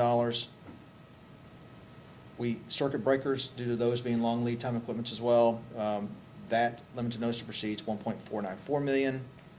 And there's some additional major electrical other components that are right around $5.2 million for a limited notice to proceed for those as well.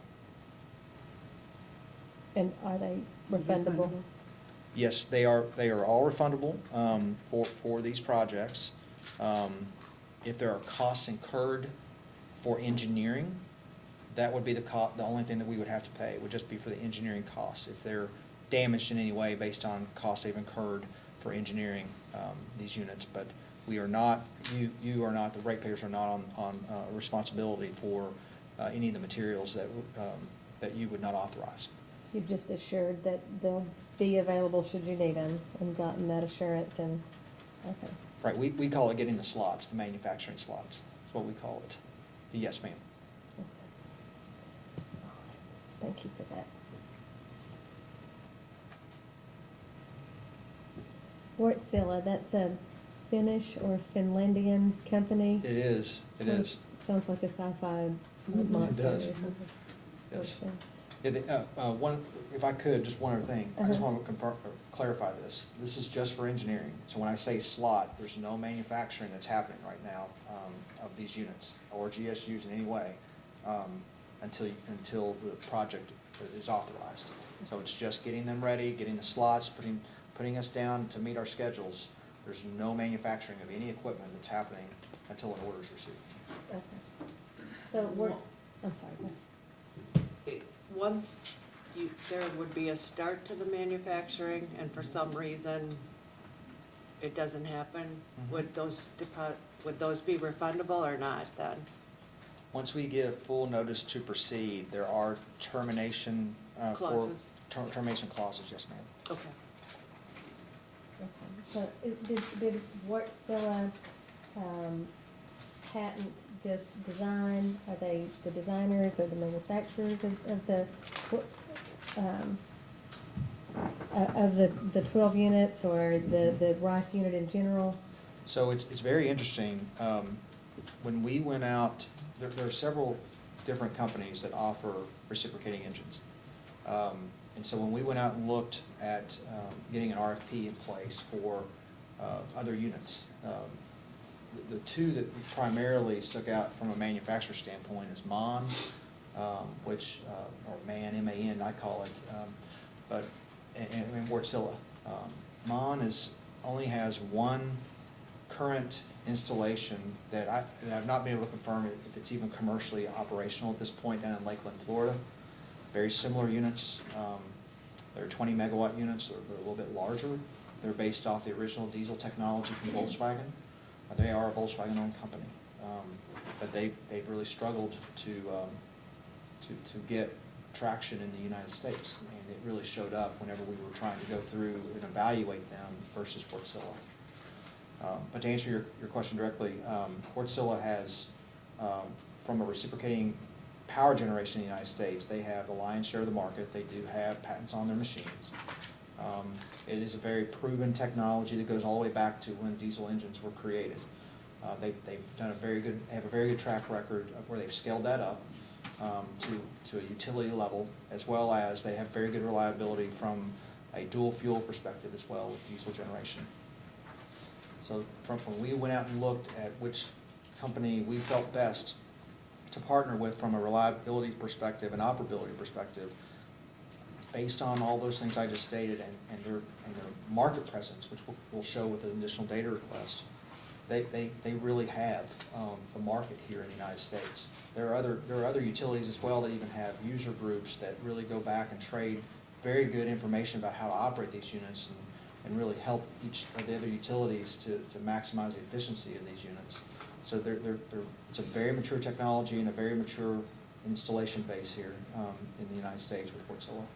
So from Wärtsilä, you're not just buying the design or the rights to use it, you're buying the equipment, the finished parts that will be shipped here? Yes, ma'am. Okay. Do you know where they're manufactured? They will be over in Finland, and there are some other parts in other parts of Europe, but primarily in the European markets where they will be manufactured. Which brings me to the question that we have to think about when we're buying things from anywhere other than the United States right now. Do we think it'll be affected by particular tariffs? So this question was asked of me recently, in the last 24 hours, actually. So we have, in my opinion, we have two risks right now, and it really comes down to timing. We currently have a limited notice to proceed with Wärtsilä for the $15 million for engineering only. At full notice to proceed, that's when we will get their fixed pricing that will include if there's been any material escalations whatsoever on the market. So, and what we would like, if the order is granted, and the board approves, and we have our NEPA approvals, and in the August timeframe, we have indicated to Wärtsilä that we would hopefully be in a position to be able to give them a full notice to proceed. So if there's any cost escalations at that point, that could impact the units, the pricing. Yesterday, I did reach out to Wärtsilä on Sunday, and they've indicated to me, as of right now, there are no cost increases for any materials. So everything's flat, and actually they've seen some reductions in overall costs of materials manufacturing that they use. So there's not any kind of impact right now. However, each of our contracts have force majeure terms in them that would allow for, if there is any kind of tariff impacts, it would be susceptible. So a tariff would qualify as force majeure event, like a natural act of God? Okay. It would, unfortunately. So we're almost living in the definition of regulatory uncertainty right now. We don't know what EPA regulations will be in place at any given time, and we're planning for capacity and don't know exactly what those obligations are going to be, but then also there's tariffs that are on again, off again. Is there any point at which, because they're on again, off again, is there any point at which we know for sure that what date we're using for, so I'm asking this in a very inelegant way, but assuming we decide in August. Right. There's no additional cost, and then an additional tariff is imposed after that. If it was firmly purchased by August, is that the date we use, or do we use the date it's delivered? We use what it is in August. However, so when we give full notice, if approved, to move forward with full notice to proceed, that establishes the price. That establishes the contract price. Contract. Even if a tariff is then enacted No. after? If there's a tariff after that, let's say the federal government came in and said, we're gonna put a 200% tariff on steel. I anticipate, because Wartsila does have that capability, that lever to pull in the contract, they could adjust the contract value, cost, and they would likely claim force majeure as a result of that. And so even if you have a force majeure for that part of the contract, there are lots of others though that may or may not be triggered by a tariff, or, you know, even if you can get out of part of the contract, you may still be stuck in other Correct. parts and other suppliers. That's correct. Yeah, that's Unfortunately, terrifying. That makes no sense. Is there a time frame that has to be, they have to notify you that, or it did automatically, if that tariff goes in, it's automatic? it would be, they have to notify us, they have to put a claim in, and they have to show us what that impact is from a cost and schedule perspective. But they could submit that claim if an action that they deem is force majeure. Now, we would push back, we would try everything we could to mitigate, but they do have that capability per the contract. And not in their control either. What's that? That's not necessarily in their control either. Okay. Moving on. I know that we don't have definite numbers yet for the various options for the surrounding property owners, because it's probably not fully negotiated at this point. Correct. But do you have an estimate of how much money that would cost, assuming they all go through and you're able to buy all the optioned property? I don't have it. You can give me a range too, like I'm just curious, how I much think- extra money we're talking about for buying the buffer zones. I think there was a Quest 12, I think it was, that had values. And if Mr. Young doesn't have it with him today, we can provide that as a post-hearing data request. I'm sure we have that information, just maybe not here today.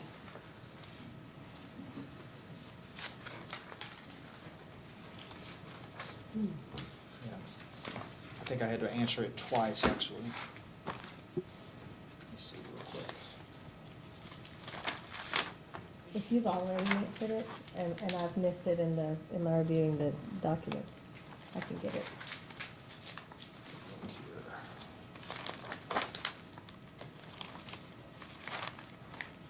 I believe the amounts may have been filed confidentially, but I want to say it was in response to staff 3-7. Yes. Okay. I don't know if that's correct, but I want to say that that's what it was. Okay, that's fine. And I don't want to go on the confidential record, so I was just wanting to get a ballpark. We think we have that already, Steph? I think it was either 3 or 4. Okay, I've got that already. Okay, thank you. All right. In your testimony, you were talking about installing as a separate project a gas supply pipeline, a dew point heater, and metering and regulating station. Yes, ma'am. So as a separate project, is that going to need a new CPCN, or it's not, doesn't meet the qualifications for CPCN? For the specifics related to that, I'd like to defer to Mark Horn Okay. to kind of go through that with his testimony. Will do. So I'll ask him, how it's paid for and approved and all that, okay. Just, a term that I saw in your testimony I wasn't familiar with, what is redundant offloading? Redundant offloading. You were talking about fuel oil and the 2 tanks. Mhm. You were gonna do a concrete secondary containment structure with redundant offloading. I didn't Yes, understand that. it's, so when the commission approved, the dual fuel project, Bluegrass Station, a few years ago, it gave us the opportunity to really learn and understand better what we needed for loading fuel oil into the tanks and offloading if we needed to, or transferring between tanks, so that we maximize the use of all of the fuel. And that's what that was referring to, is that those, from an operations perspective, the ability to have dual capacity for offloading of trucks to those tanks, because we didn't want that to be a limiting factor. Say you get to a significant weather event like we've been incurring the last few years, and let's say that gas had to get curtailed in some way, which, again, I'll defer to Mr. Horn for any of that type of questions. But from an infrastructure standpoint with the tanks, we wanted to ensure that we had multiple redundancy for offloading of trucks to those tanks. Okay. And then you're also making considerations for the water supply that's gonna be needed. Yes, ma'am. Part of that dealt with potential for weird weather too, weather weirding. And I think you had a stormwater runoff pond that is capable of dealing with 100-year flood Yes. capabilities over a 24-hour period. Any thought to whether you need to amp that up? And, I mean, we've had 1,000-year flood twice in 2.5 years where I'm from. Right. As of right now, we don't believe we need anything larger. Okay. And then from one of the things you talked about with just water supply, right? Mhm. We've looked at the water supply in that area as well. I think there's a 4-inch line we're including in the project. An over 400,000 gallon fire tank as well, to ensure that we have adequate coverage, working with our factory mutual and local officials as well to make sure they're comfortable with what we're proposing. And that 450,000 gallon would be for a fire water tank as well as like the closed cooling water system? You need some cooling water, right? These will be using, we need minor amounts of cooling water. That's the great thing about RICE engines, is that they don't require, they're not a big heavy water user, as opposed to other types of units like a combined cycle. The cooling is gonna be air. It's gonna be, that's what the radiators are in the back between Kentucky 49 and the power block. So they'll be using the air to be able to cool down the facility. Okay. So as far as the source of that water, is it just the local county water system? Yes, ma'am.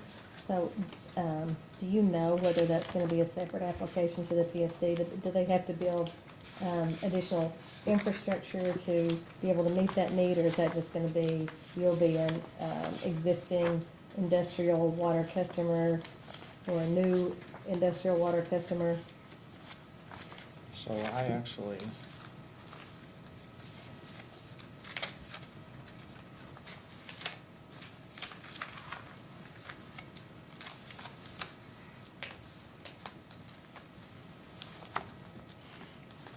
have the actual usage. We do not anticipate any necessary upgrades to their existing system. We did go through and calculate what our total GPM would be, and it's within, I think, 10% of the capacity of the 4-inch line, so it's not very significant in that area. Okay. Well, I guess if the county determines that they need upgrades, they'll let us know, but that's not something that you anticipate holding at the project? No, ma'am. Okay. You have a plan for the, any water that gets oil contaminated, to have an oil and water separator before discharge. Correct. I know that this RICE unit is, first of its kind in Kentucky. Mhm. And it's gonna be able to use the dual fire, we can use the oil. Correct. Is that a first time happening in Kentucky as well? I mean, there's other facilities that use oil and would have this oil water contaminated process already in place in Kentucky, right? Yes. Just the RICE unit is the first time. Correct. Okay. The previously mentioned Bluegrass Dual Fuel project has the ability as well. It has 3 now, over 500,000 gallon tanks of ultra-low sulfur diesel as well. But you're right, this will be the very first Okay. RICE engine. And thank you for answering my No. very confusing questions and understanding what I'm trying to ask. All right. In looking at the site study, and the sites you considered, I know they considered Campbellsville, Lancaster, Lebanon, Stanford, and then ultimately chose Liberty. And I looked at some of the different criteria you used. Why was Southern Kentucky in particular? Was that more about that geographic diversity, and that you just really felt that this needed to be in that general area? So I'm going to defer to Darren Adams to talk about, and through his testimony, the necessary strengthening of the transmission system that this facility, this generation facility provides, and why a generation option is necessary to do that. Okay. That'd probably be most appropriate to answer that. So 20 sites were considered, but they all seem to be pretty close to the same geographic area. But Mr. Adams would be better to talk about that. Yes, ma'am. Okay. I'm almost done. Very fine.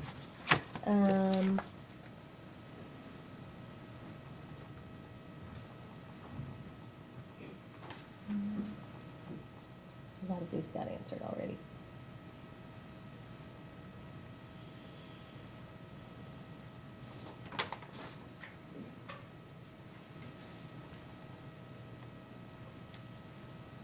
Okay, so just as a last line here, page 11 of your testimony. It'll take me just a second to get there.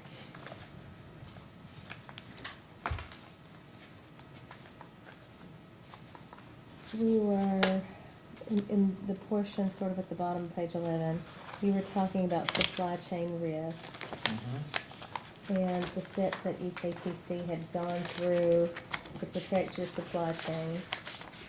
And I think it says that you had already begun procurement of some things. And we've talked about this a little bit already, but what are the things that EKPC has already gone and taken some steps toward procuring? So in looking at the schedule, we went and identified what the long lead time equipment would be. Being a utility, obviously transformers, the GSUs, we know that those are, 3 to 4 years to get those. Significant lead times for those units. The breakers as well, especially for that voltage class, are significant.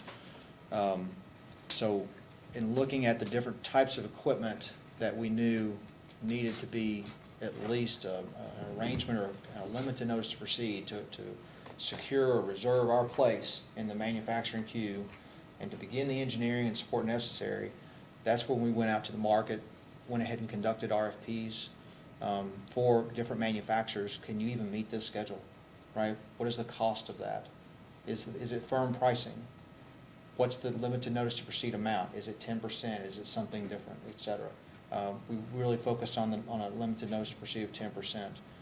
After doing this with our partners, in our existing supply chain team at East Kentucky Power, what we identified was that GSUs, the breakers, as well as the Wärtsilä engines themselves were critical, were absolutely critical for us to go in and get those agreements in place from a limited notice to proceed.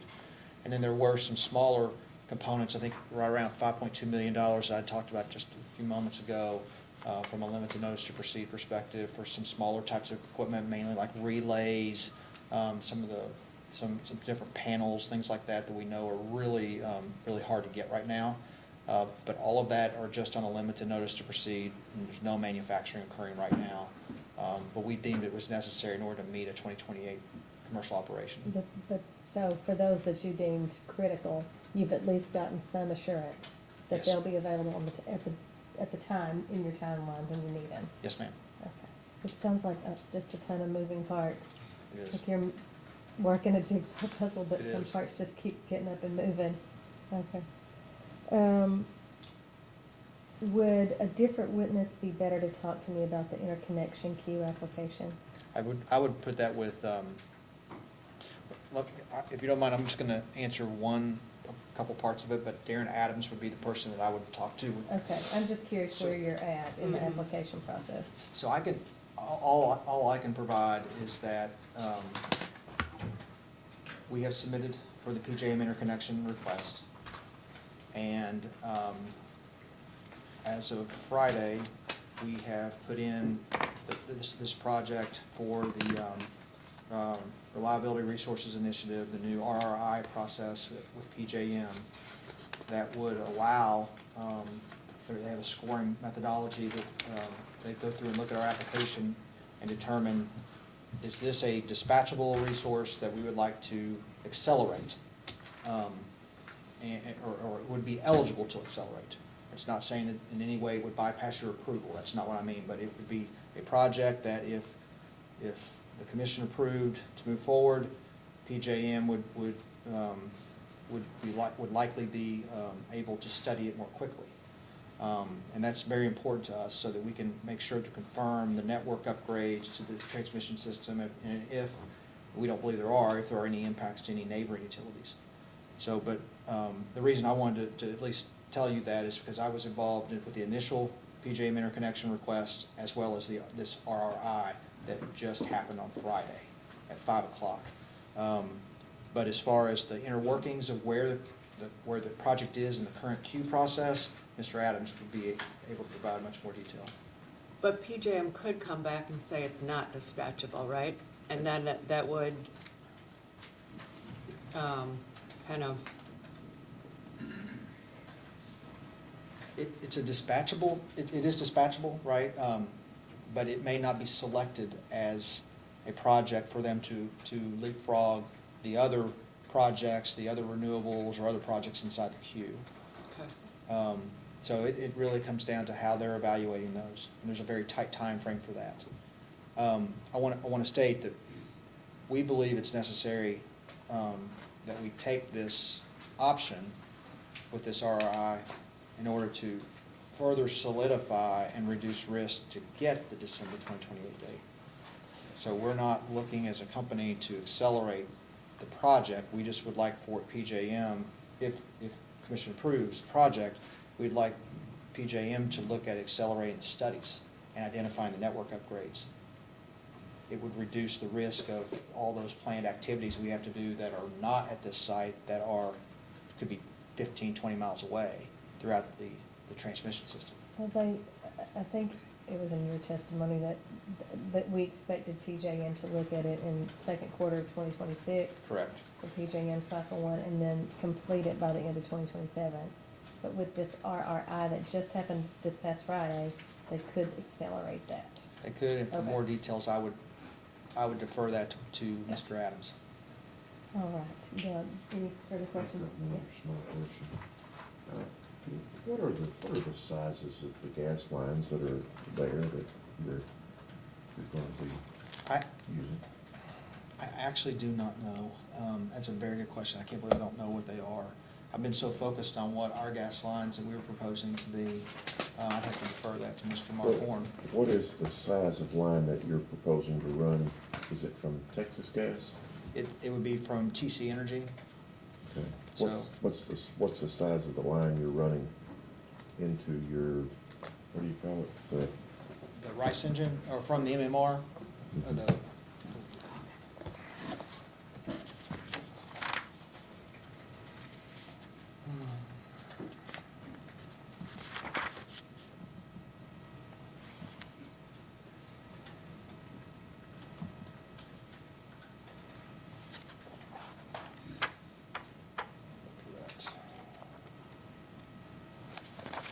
Commissioner, I believe Mr. Thorne is sitting in here, and he indicated he could answer all your questions about the Okay. different the different gas pipelines. okay. Can I just ask one more question of you then? And you might not be the correct person anyway, but, how would the completion of this facility affect the availability of power in that locality? Wouldn't it? Would vastly improve the, Right. what, And when it vastly improves the availability of power there, doesn't it also vastly improve their likelihood of economic development there? right. Economic development in the area is significant throughout all of Kentucky. Right now, and Mr. Adams can talk a little bit more about this, but this is an area where KU and TVA and East Kentucky Power have come together, right? And you know, we have a reliable system. We do. I'll speak only for East Kentucky Power. We have a reliable system. However, having the additional 214 megawatts improves the capability in this part of the system to respond more adequately should there be significant events, like, if a snow event. Let's say there's a weather event and we lose a line and we have to sectionalize that line. Having generation capacity here is tremendous. And part of that too is it goes to Lebanon, or it can go all the way over closer to Pulaski County.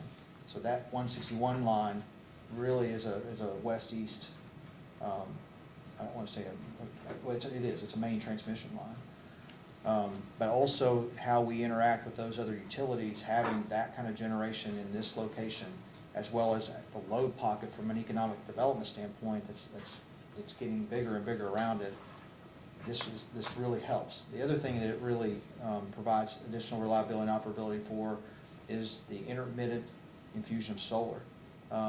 Right? If you have additional solar projects, which Mr. Adams will get into here this afternoon, talking about how all those different solar projects are coming in, as more of the system relies more on that type of generation, having the ability of a RICE engine to be at 214 megawatts in 3 to 5 minutes is incredible. It's tremendous. You know, if you had clouds that went over the solar farm and you lost out, and you dropped out generation, and having an ability for a RICE engine to be able to come on like this from PJM, to be able to support that voltage drop on that part of the system is tremendous. Well, I know that we've talked about the property owners and, your dealings with those property owners, and I'm sure that, they're interested in getting compensated, but wouldn't the community at large be very interested in this project as an economic development opportunity? There were two primary questions that we had an open house forum for residents down there. And obviously there were a lot of questions about what does the technology look like, why are you doing this? First question was, is this gonna allow my power to stay on more, right? Because they've had some significant outages in the past. But also, yes, jobs, economic growth, they want to know, would this help support that? And the answer is clearly yes, it would. Thank you. Thank you. Anything else, Commissioner? Anything from the other parties or redirect? I just have a couple of follow-up questions, if you don't mind. The first is, I don't know if this was made clear, but when you were talking about the sound study, that was run without the additional mitigation measures that you spoke about, like the concrete building Correct. and things like that. Yes, ma'am. And so if the sound study was rerun with all of the mitigation that is planned, those two receptors might not be over any limits. Correct. And then also I can't state enough, that assumed an absolute worst case for every single engine on at the same time. And then, also, you were talking with the chair about Wartzilla and their history with these projects. Another thing that Wartzilla offered was the support within the United States. Mm-hmm. And could you kind of expand on that what they offer as far as customer support, or however you want to phrase it? So it's a very good question. In looking at that, at Wartzilla, not just as their footprint from a generation unit, a plant unit, or a plant perspective, right? They have several plants throughout the United States, and have been to Canada and Alaska, and we'll show that. But their ability from a services and maintenance perspective, there's a lot of people, a lot of companies that know how to use, or how to update, or I shouldn't say update, that know how to maintain Wartzilla units.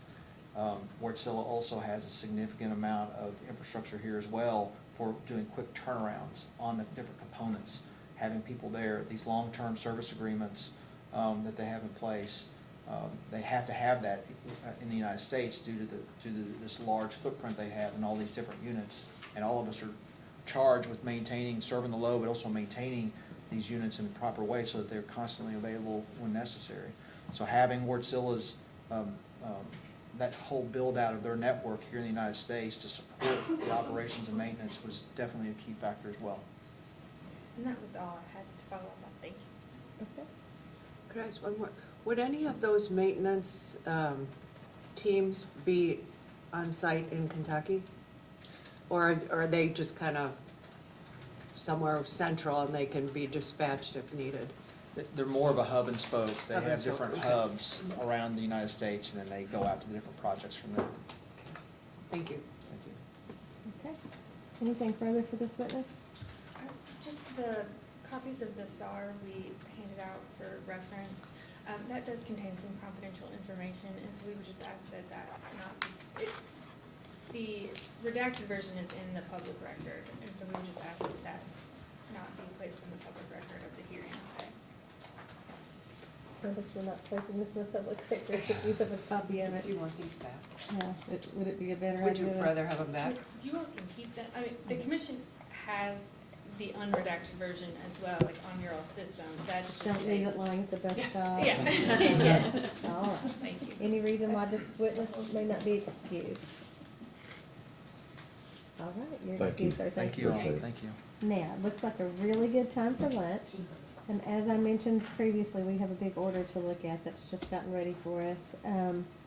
And so in light of that, I think that we will come back at about 1:45. That gives us about an hour and a half. And we will take up your next witness at that point. Okay? Thanks, everybody.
You are on, Chair.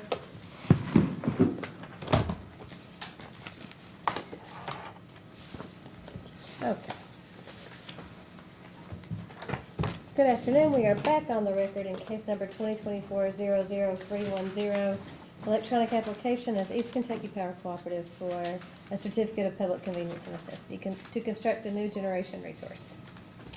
And I believe we were in the direct case of the applicants, and you may call your next witness. Call Mark Horn, please.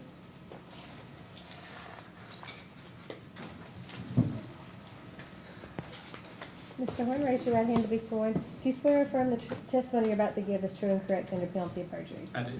Have a seat, please. Tell us your full name and your business address. Mark Horn, business address is 4775 Lexington Road in Winchester, Kentucky. I'm the Director of Fuel and Emissions.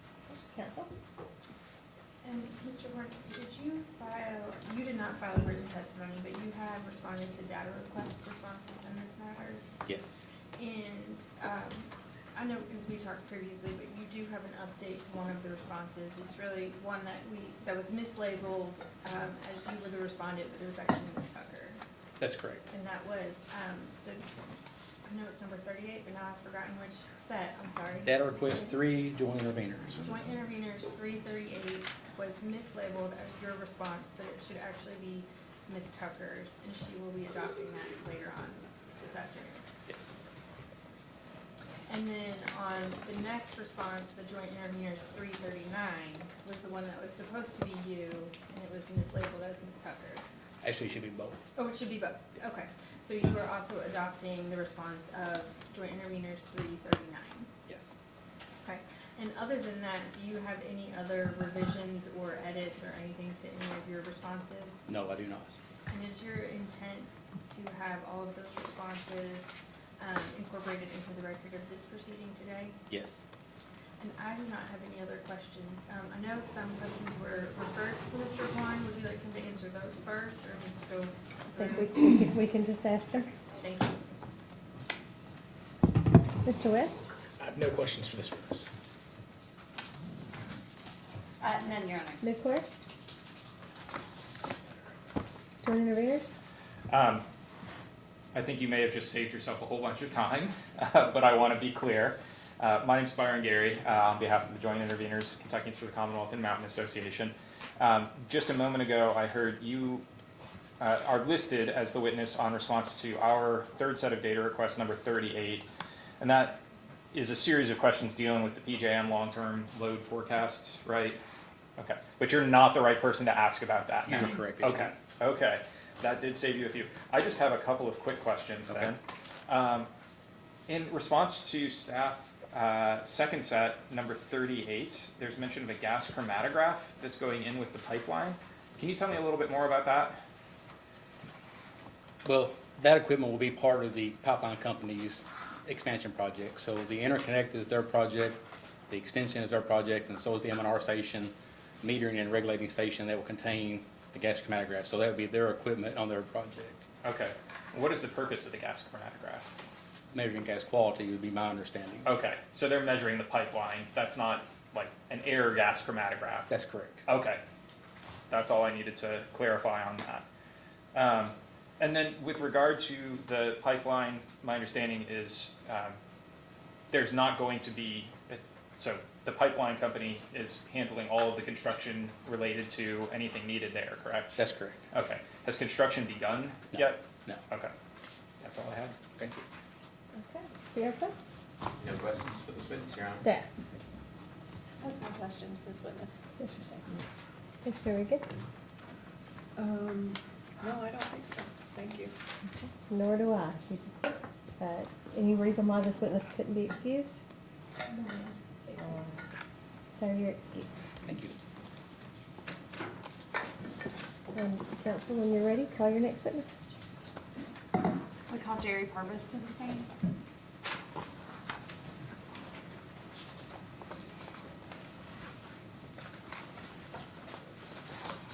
Mr. Pervis, please raise your right hand to be sworn. Do you swear or affirm the testimony you're about to give is true and correct under penalty of perjury?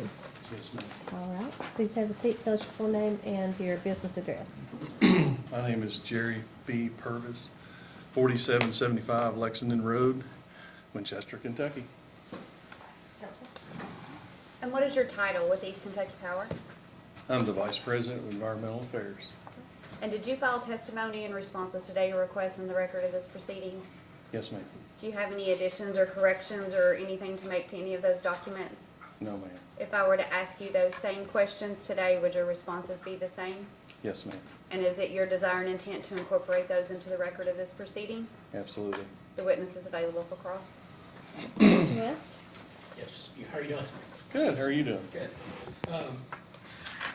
Can you just talk about how the recent election and kind of executive actions and those sorts of things are impacting EKPC's planning process? Well, it's all news to us, just like it is to everybody in this room, right? So I can't really speculate as to what impacts it will have on East Kentucky Power.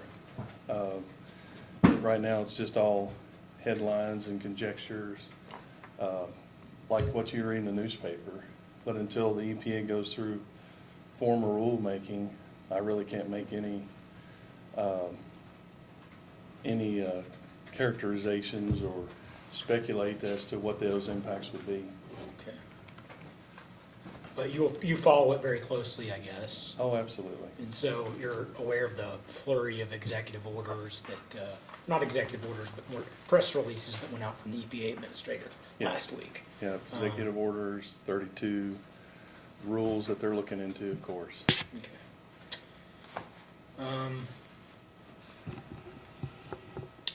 Let's talk about, or I guess I just want to ask about the New Era program. EKPC received funding under that for some projects in the last administration, right? Yes. What projects were those funds meant to underwrite? Those funds, it's really amazing. Power Ruling America, those funds were meant for cooperative communities across the nation, right? To essentially subsidize solar, renewables, and lower the carbon footprint. I mean, that's basically the high level take on it. But as far as EKPC is concerned and your associated cooperatives, distribution cooperatives, what specific projects was that meant to fund? Solar projects. Okay. And transmission projects that would lower the carbon footprint. Okay. I didn't know if you could identify the specific projects or. Well, there's 59. Oh, okay. It'd be really difficult for me to okay. commit those to memory. Perfect, okay. Yeah. So are those funds in jeopardy at all, from your point of view? In jeopardy, it's anytime you have an administrative change, there's jeopardy to what you're looking at and where you're going, right? Mm-hmm. But if those projects were to lose their funding, that would obviously make EKPC even more resource constrained, correct? I think that's a better question for Julie Tucker as far as answering the power supply impacts. All right. Thank you. You're welcome.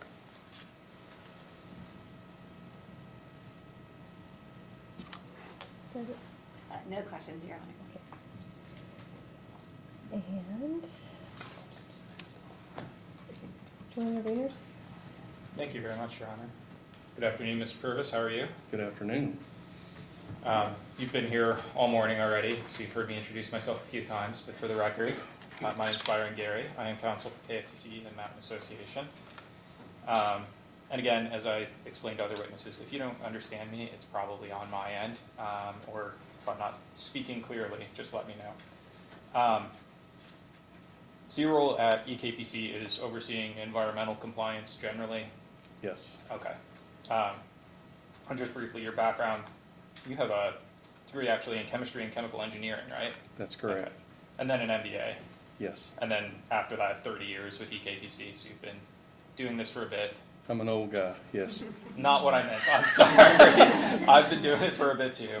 Not quite that long yet, but apologies. point was more that you were just very well familiar with the various environmental rules, laws, and things like that generally, right? Yes. Okay. And if I had questions about any of the environmental permits for EKPC, those would best be directed to you. Yes. The folks here today. And preparing those permits is a pretty complex task. You don't handle it on your own, right? That's correct. Okay. It takes a village. I assume you've got a team at EKPC that works under you doing this work? Yes. And sometimes you retain outside consultants to help prepare those too, right? And legal counsel, that's Okay. correct. As far as the outside consultants, they work under your supervision still though, right? That's correct. Okay. For the Liberty Rice, I think you put forward a few explanations, but could you just give us a high-level summary of what the permit requirements are for the Liberty Rice facility? You just want me to walk through the permit matrix I supplied? At least the ones there that are actually required. Sure. I think there was some question in the permit matrix as to which ones would actually be required. Okay, fair enough. As you know, we're a federal borrower, so that we have to, since the 1936, we've had to borrow money from RUS, so we have to comply with the National Environmental Policy Act. And so, as a part of that, we have developed an environmental assessment after RUS classified this project. Next on our list is the air permit. Anytime that you bring a new generation source into a county, anywhere in the United States, as you all know, the Environmental Protection Agency requires us to go through 4 sets of major regulations. National Ambient Air Quality Standards, which basically are the health standards for 6 criteria pollutants. We have to go through new source performance standards, such that this equipment meets the new source performance standards and all of the subparts that would entail.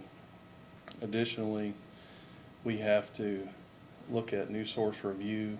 In this case, since it's new, the PSD Title V under the Clean Air Act. As you all know, EPA regulates that, not just us, across the nation. And so when you file an air permit through cooperative federalism, they delegate that to the state. We have made that air application submittal based on those regulations. Corps of Engineers, and after field studies and delineating the 108 acres as illustrated in the EA, you'll see that essentially it just boils down to a nationwide 12 and 57. Since we are less than 0.5 acres of disturbance and with streams and water bodies. And so next is the 401 water quality certification. That is the cooperating regulation between the Corps and the Division of Water here in the state of Kentucky. And so those are the applicable ones that we are marching down through, as well as we just kicked off the KPDS permit, which is the water permit for industrial water users. And tucked away inside that is a best management plan, groundwater protection plan, and a SWIP during construction. And lastly on the list is SHPO, State Historic Preservation Office. So under Section 106, we have to essentially follow all of those NEPA guidelines and pass that through the state's preservation office as it folds into the federal. Later, once we get into construction, then we'll start to work on the spill prevention countermeasure and control program for oil. I think one of the commissioners talked a little bit about oil concerns. That's a prevailing program that will regulate those concerns. And so those are your top 7. Okay. I think you covered the biggies there. For the National Environmental Policy Act, or NEPA, you guys developed that environmental assessment, and that's in the record now, right? It is in the record. No updates to that since it was filed here? It is under public notice. Okay. as of March the 12th, and that runs through the 26th. All right. You mentioned the water quality certification. Has that been submitted to the Division of Water yet? No, sir. Okay. But the KPDS, you mentioned you've taken the first steps there. We're just examining the project right now, and it's what I would call really the first round of permitting work. Okay. It's not required for construction. Okay. And you haven't submitted those applications No. then yet? Okay. No.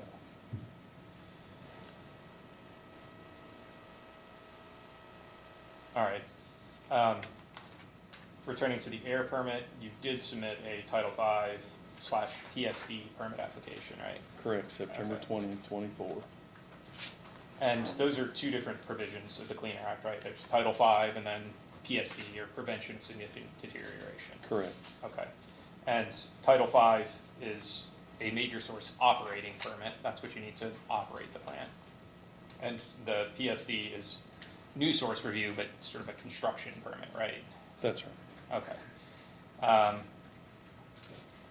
So PSD, they both apply to major sources, but there are different definitions of what a major source is for both of those, right? Correct. For prevention of significant deterioration, it applies to major, I'm just going to start saying PSD. I know that's what we all usually say. That's but perfectly fine. Making sure. Applies to major new sources in attainment or unclassified areas, right? Do you know whether Casey County is attainment or unclassified? It's all in attainment.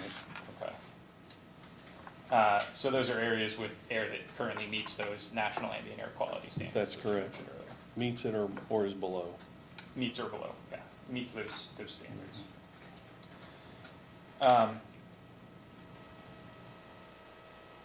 And in the record here, joint interveners did request a copy of that application, right?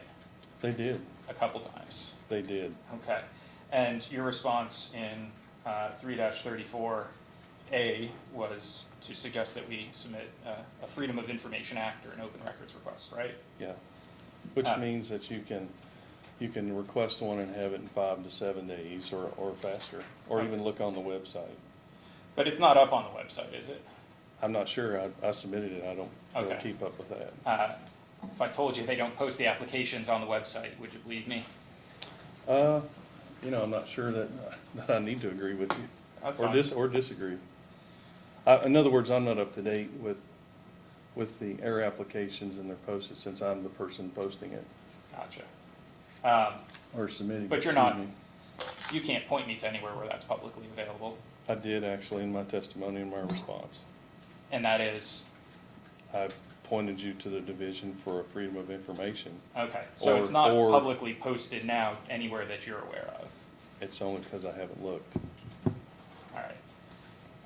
Did you answer his question without looking then? I'm sorry. So I actually provided detailed instructions as to how to go to their website because I did look and I did provide those instructions. But did I actually click the link and bring it up? No, I didn't. Yep. So I wasn't trying to be hostile. I was just trying to provide them exactly the way to get that. Maybe, do you have your responses available to you? I do. Okay.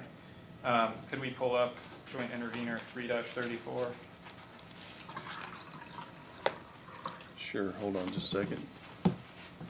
Joint intervenor, excuse me. Is that the DR1? 3-34, sorry, third round. Okay, back here in the back.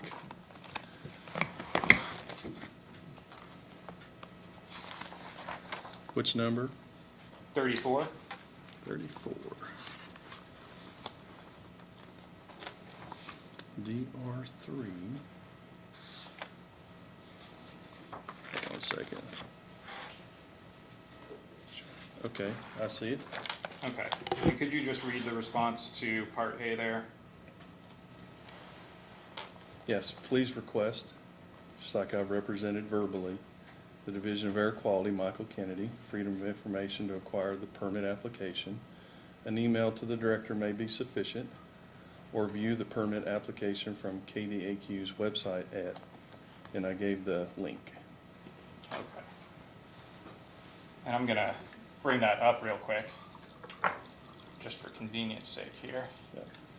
And that may require some work on the back end there. I plugged in that piece of equipment. There, that was quick. All right, so this is the page that it directs you to. Does this page look familiar? Is Yes. that the one you were referring to? Mhm. All right, and if you search for pending actions or approvals, search for Liberty, that should bring it up. That first one right here, right? EKDC Liberty Station, application complete, letter issued. That's this project, I assume? Okay. But there's no downloadable documents here, so it's not available on the DAQ page, right? Like I said, I didn't hit the link. Okay. That was the link you provided, though, and it's not there. So I did submit an open records request. So I'd like to refer you to what I'd like to mark as Joint Intervenors Exhibit 1. Does this look familiar?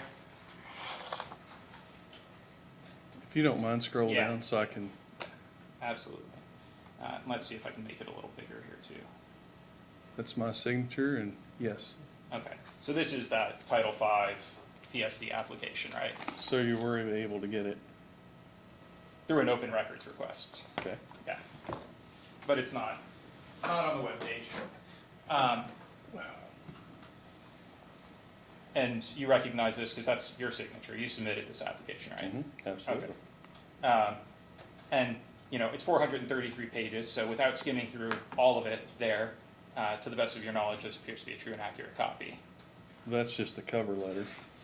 From what you can see right now, it appears to be what From you what submitted. from what I can see, yes. Okay. Mm-hmm. And And it if- is a PDF. Yes, and if, as we go through this at all, that appears untrue at any point, feel free to let me know. Sure. Of course. All right, so the requirements of a prevention of significant deterioration, or PSD, sorry, I said I was gonna use the acronym and then I went back to it because that's what I have okay. written down. That's perfectly fine. Has a few different requirements. The first is use of best available control technologies, right? Yes, sir. Or BACT. Mm-hmm. Then you also have to analyze for air quality impacts We do. and limit amounts of an increase in pollution to under certain increments, as they call them. Mm-hmm. That's that significant deterioration they're trying to prevent. Mm-hmm. And you also have to analyze the impacts on other factors, the ground and water pollution, soil, vegetation, things like that, right? Yes. Okay, so that should all be in this application. And the purpose of PSD is to protect public health. I think you said that's what those NACs are for, right? That's correct. Okay. Those are the health standards. Okay. And then the purpose of those additional analyses is to protect the public welfare, things like soils, waters, crops, vegetation. So sort of two parts to a PSD purpose, right? Public health and welfare. Oh, sorry, my screensaver came on. All right. Looking at your application in this instance, I just wanted to clear up a few things. You'd have two 635,000 gallon tanks for diesel, right? I think Mr. Young mentioned that earlier when he was Yes. going over the site plan. Okay. Mm-hmm.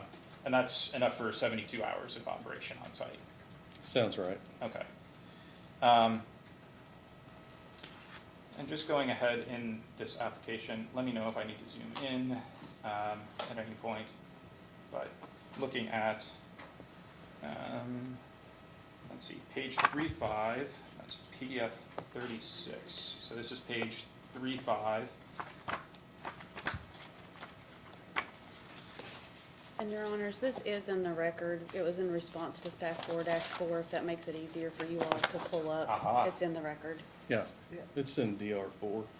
We provided it to I staff. don't think we're gonna get an objection to the foundation's been laid here. Right. No, it's already in the record. It's staff 4-4. If it's in the record, I'll skip moving to introduce Yeah. it then. Yeah. The PSC staff requested, and we submitted it. All right. I'm not up to date on my homework apparently on all of the attachments. I'm sorry DAQ let you down as well. Oh, they self-impose limitations? Yes, Okay, so these are limits that you are asking to impose. They're not necessarily coming from one of those new source performance standards that you mentioned earlier? that's correct. Okay. And that first self-imposed limitation, EKBC is proposing to limit each RICE unit to 2,400 hours of operation when firing ULSFO, that's ultra-low sulfur fuel oil, right? Correct. Based on a 12-month rolling average. And ULSFO fuel oil, that's diesel, ultra-low sulfur diesel, but, It's what's bought and sold in America right now, okay. basically everything, Okay. minus farm equipment. So that's diesel. I can say diesel for shorthand or Sure, number two, fuel oil, number two. ultra low, yes, sir. Okay. Just to put that in perspective, there's 8,760 hours in a year, right? Okay. So you would be permitted to operate the units all the time. There's no limit on the total hours of operation being requested, right? That's correct. Our objective was to go out for the most flexible permit, giving the most uncertain regulatory world we've ever faced. So we needed the most flexible permit to make sure that we meet our mission, right? To be reliable, affordable, and available for our members. So that's why we modeled this in at 8760. And then where we saw the crosshairs of essentially modeling and NACs and the health requirements to be protective of, that's why we self-imposed a limit of 2,400 hours. Okay. But that's just on fuel oil. You could operate 8760, but On natural gas. But about 25% of the time, roughly, ballparking on diesel. That's right. Okay. And of course, the reason we're dual fuel is for those moments when gas is not available. And so, once again, to be reliable and to make sure that we're available with that and being protective of the environment, that's why 2,400 hours was selected. Okay.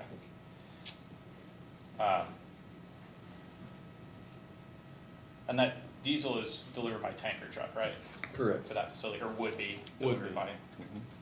Mhm. You also have a few other things that'll be stored on site that are delivered by tanker truck, right? Correct. Urea, Urea, lube oil, to meet back, yes. okay.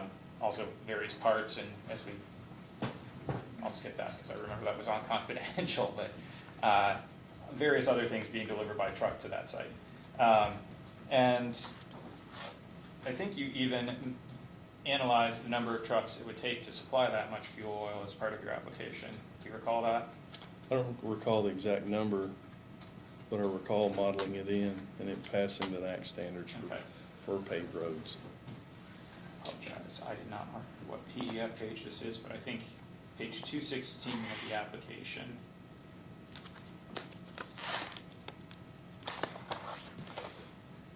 Under 2227 roadway emissions. What's the bottom page Oh, number, yeah, if I'm you don't sorry, mind? that's the 216, I'm Okay. sorry. Yeah, I have it right here. Okay. That third paragraph under there, for annual emissions, there will be a maximum of 3,971 diesel trucks, Right. 1,100 urea trucks, Mhm.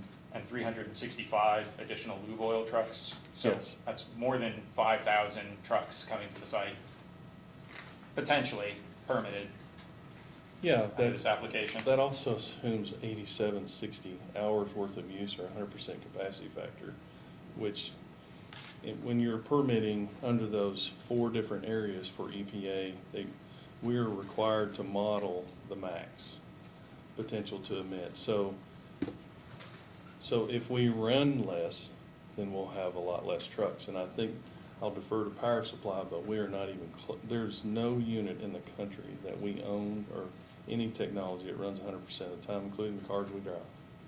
So this is just a representation for permitting to be protective of the environment under those NAC standards. And so what we're after here is the roadway emissions for fugitives. And then if you look at the particular emissions for the roadways, you can see our maximum to But maximum annual PTE is 0.13 tons per year, and PM 0.027 tons in something smaller than your hair follicle. And PM 2.5 is 0.0066 potential to emit in tons, which is an aerosol. So I don't want this to be misinterpreted that East Kentucky Power expects 5,000 trucks to be on that facility in a year when that's 100% capacity factor, 365 days a year, every hour of the year. So But under the this is- application, you could have up to 5,000 trucks a year. That would be allowed. That is correct. Okay, and you could have asked for a lower limit. We could have. That would have cut to more what you're expecting, or you say, We could have, but. and that would have cut the number of trucks under the permit. But the uncertainty of what demand is there, and with the constraints of permitting, when we selected PSD, we did it on purpose to give us the most flexible permit that we could achieve. So it's all out there for flexibility. That's the reasons behind it. Yeah, quite honestly, if we'd wanted to, we could have not had a PSD permit and gone down that road, but then you constrain unnecessarily yourself to be able to deliver energy into the transmission system. Also constrains your revenue, a whole lot of things. So that's why we chose to just come out of the gate with the most flexible, maximum potential to emit. And going back just a little bit in the permit, page, that's 2-8 at the bottom there. Looking at the first paragraph under there, under the tables. To provide maximum operational flexibility, KPC is proposing a maximum of 5 startup shutdown events per day That's for right. each of the units. Yes, sir. For a total of 1,825 startup shutdown events per year per engine. That's correct. Okay. So that would be up to 60 starts per day across all 12 of them, or almost 22,000 starts per year. If you trust my, subject to check. Subject to check, whatever math, but Yeah. I can represent what we have here. Okay. And just going back one more page, sorry, to page 2.7, there are 3 different types of starts. There's a cold start, a warm start, and a hot start, right? Yes, Okay. And that just depends on how long the engine's actually been down or not operating. that's right? correct. But under each one of those, it takes up to 30 minutes to reach steady state operation for control purposes, right? Correct. Okay.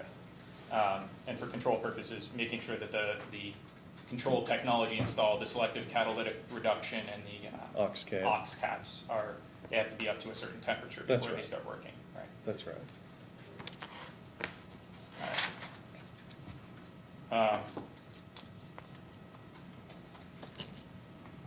And we sort of walked through this a little bit, but the purpose of these self-imposed limits on the amount of diesel is it limits how much those air quality impacts are that you're modeling at the later step, right? That's correct. And you also looked at back to install or are applying to install certain controls and take certain measures to. Yeah, the to best comply with available that. control technology Okay. right now is what's been priced in this application. And part of the reason for limiting the amount of diesel to 2,400 hours is emissions from diesel are higher than emissions from natural gas, right? Correct. Okay. With regards to carbon. With regards to carbon, with regards to particulate matter, nitrogen oxides, carbon monoxide, I think pretty much across the board with regard to the NACs, right? Yes, sir. Okay. And still on page 2.7, up under table 2.2, actually, easiest way to do that. It actually shows operations, hourly emissions under natural gas and diesel.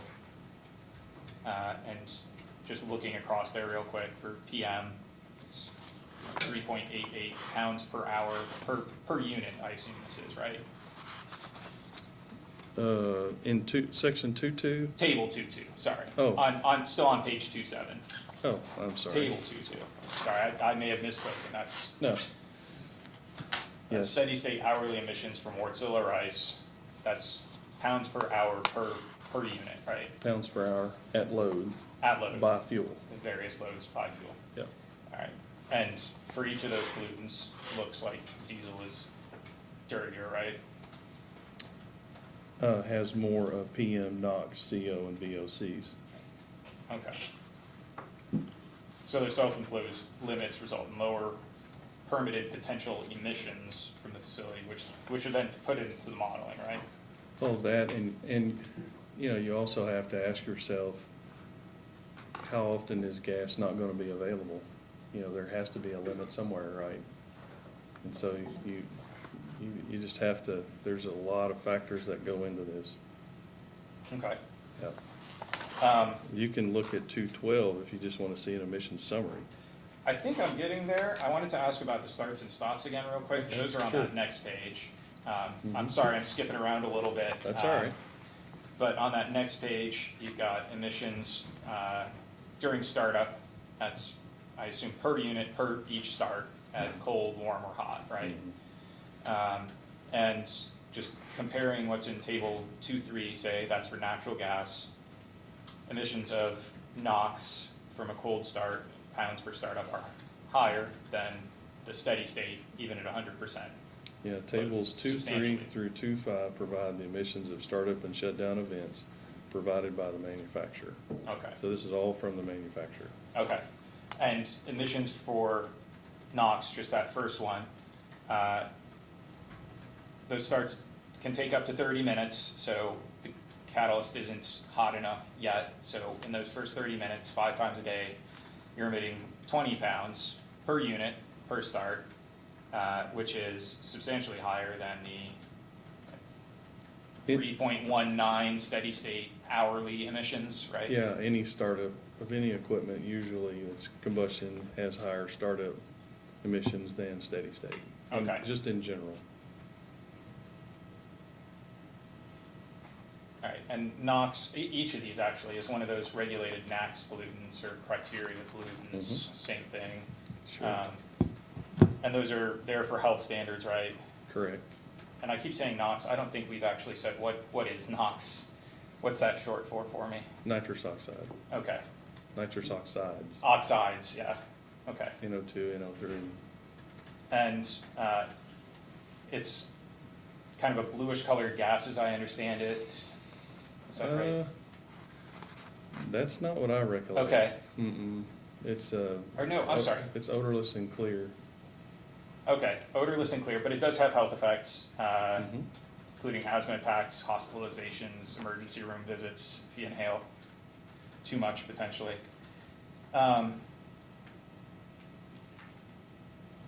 And comparing table 2.3 and 2.4, startups from diesel are also dirtier than even startups from natural gas, right? Yeah, and of course, you know, this is also referencing the maximum worst case. That's how you have to model it in. Well, these are the emissions from the manufacturer, you said, right? Mhm. So these are what they guarantee you'll be able to emit, no Correct. greater than. That's right. But you're gonna be emitting potentially for each startup 60 times a day, 5 times as much NOx. Once again, the maximum. Right.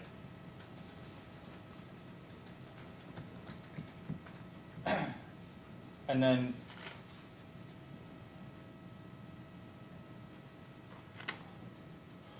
just really quickly,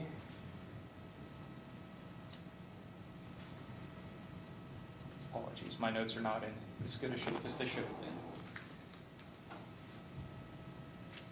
Page 42 talks about VACT.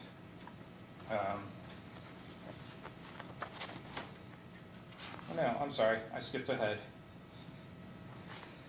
Page 31, I think this is the table you were just referring to, right? Potential annual emissions from the Liberty Station. Yep. On page 218, right?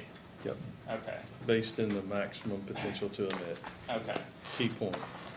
So that row that says total, that would be across the RICE units as well as all those other, you know, the preheater, the emergency generator, the fire pump, et cetera. Up to 670 tons now, not pounds, right? Tons per year of You're on 2-10. 216. two 16. Sorry, this is for, once you sum up all Yeah, the different okay. units. I just want to make sure I'm on the right page. It's table 2-16. Table 216. It's page 2-18. Okay. Apologies. Thank you. Yeah. Okay, Thank I was you. wondering why I wasn't matching up, I'm sorry. That's okay. Okay. That would be an important point. So these are the total emissions across Yes. all of the different units annually, Yes, at 100. potentially permitted under this application. Yeah, at 100% capacity Okay. factor. And that's 670 tons of NOx, Mhm. 377 tons of CO, that's carbon monoxide, right?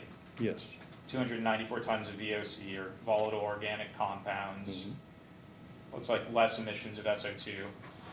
All the PM, it says 256 tons, to be clear, that's not cumulative, right? That's because PM 2.5 is a subset of PM 10, which Yeah, is a we subset of PM generally. we speciate it, that's Okay. right, from total So- PM to PM 10, 2.5, so forth. Mhm. So all of the emissions essentially of PM would be fine particulate matter, that really small stuff. I think you said like a fifth of a human hair or something like that for that PM 2.5. I'm describing the definition of PM 2.5 as a condensable and PM 10 is the size of a hair follicle. Okay, Just the definition of, to give everybody else in the room who Yeah. doesn't do this for a living. so it's an really idea of small s- stuff. It's the size, Yeah, yeah. so that PM 2.5 is that really small stuff, smaller An than hair. aerosol, yeah, Okay. yes. And then H2SO4, that's sulfuric acid, right? Sulfuric acid, yep, yes, Okay. sir. And that's 3 tons a year. Mhm.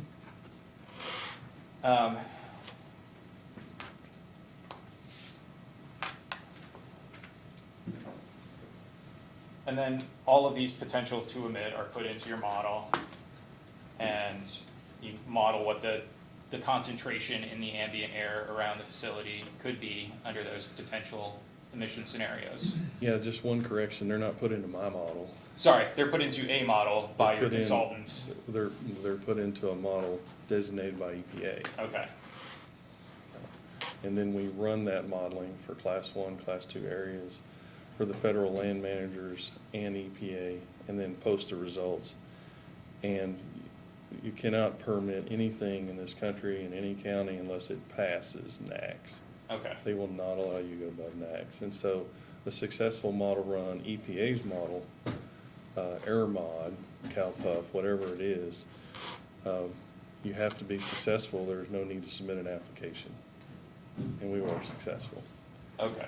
Subject Well, to, the subject to application the hasn't been opinion, issued yet. subject to the opinion of DAQ and EPA's Okay. review. That's correct. That's correct. And if you could flip ahead to page 612.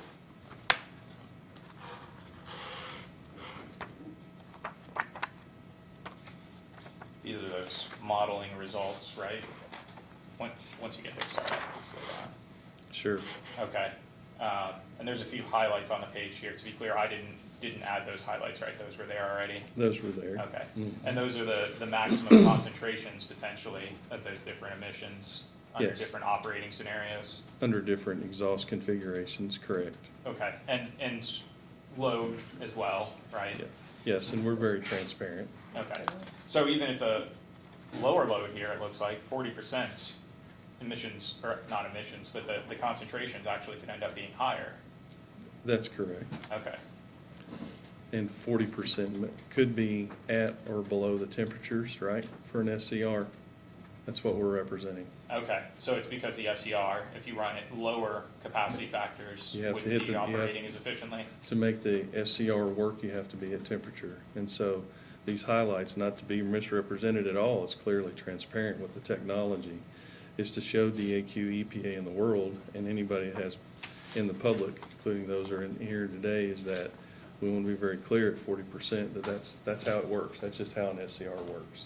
Okay, So they could set limits, right, at 50% to be the steady state. So, okay.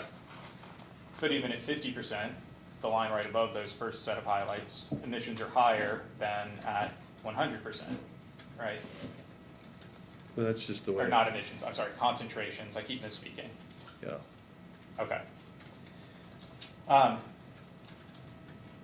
wanted to talk about one other kind of pollutant under the Clean Air Act. They also regulate, under the Clean Air Act, hazardous air pollutants, right? That's one of the fours.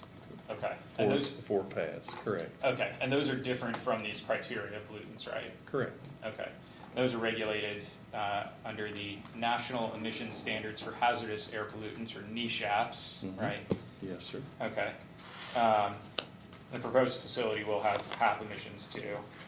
Yes, HAPs are pollutants which present the threat of adverse human health effects and are known to be carcinogenic, mutagenic, tetragenic. They're those sort of pollutants, right? they're hazardous air pollutants under EPA's regs. Okay. I'm not sure what the other two words you used at all, so. Those are from the that's- Clean Air Act, to so be clear. I'm not being hostile, I just don't No, recognize those terms. They are from the Clean Air Act, so that's fair. Okay. But carcinogenic, you recognize the first word there. I do, yeah, Okay. it's cancer causing. Yeah, okay. And referring to page 5-4 of the application. Just really quickly, this is a list, once you get there.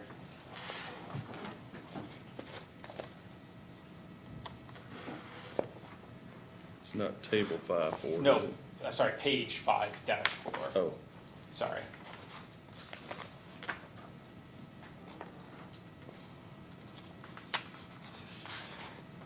let me get here, hold on.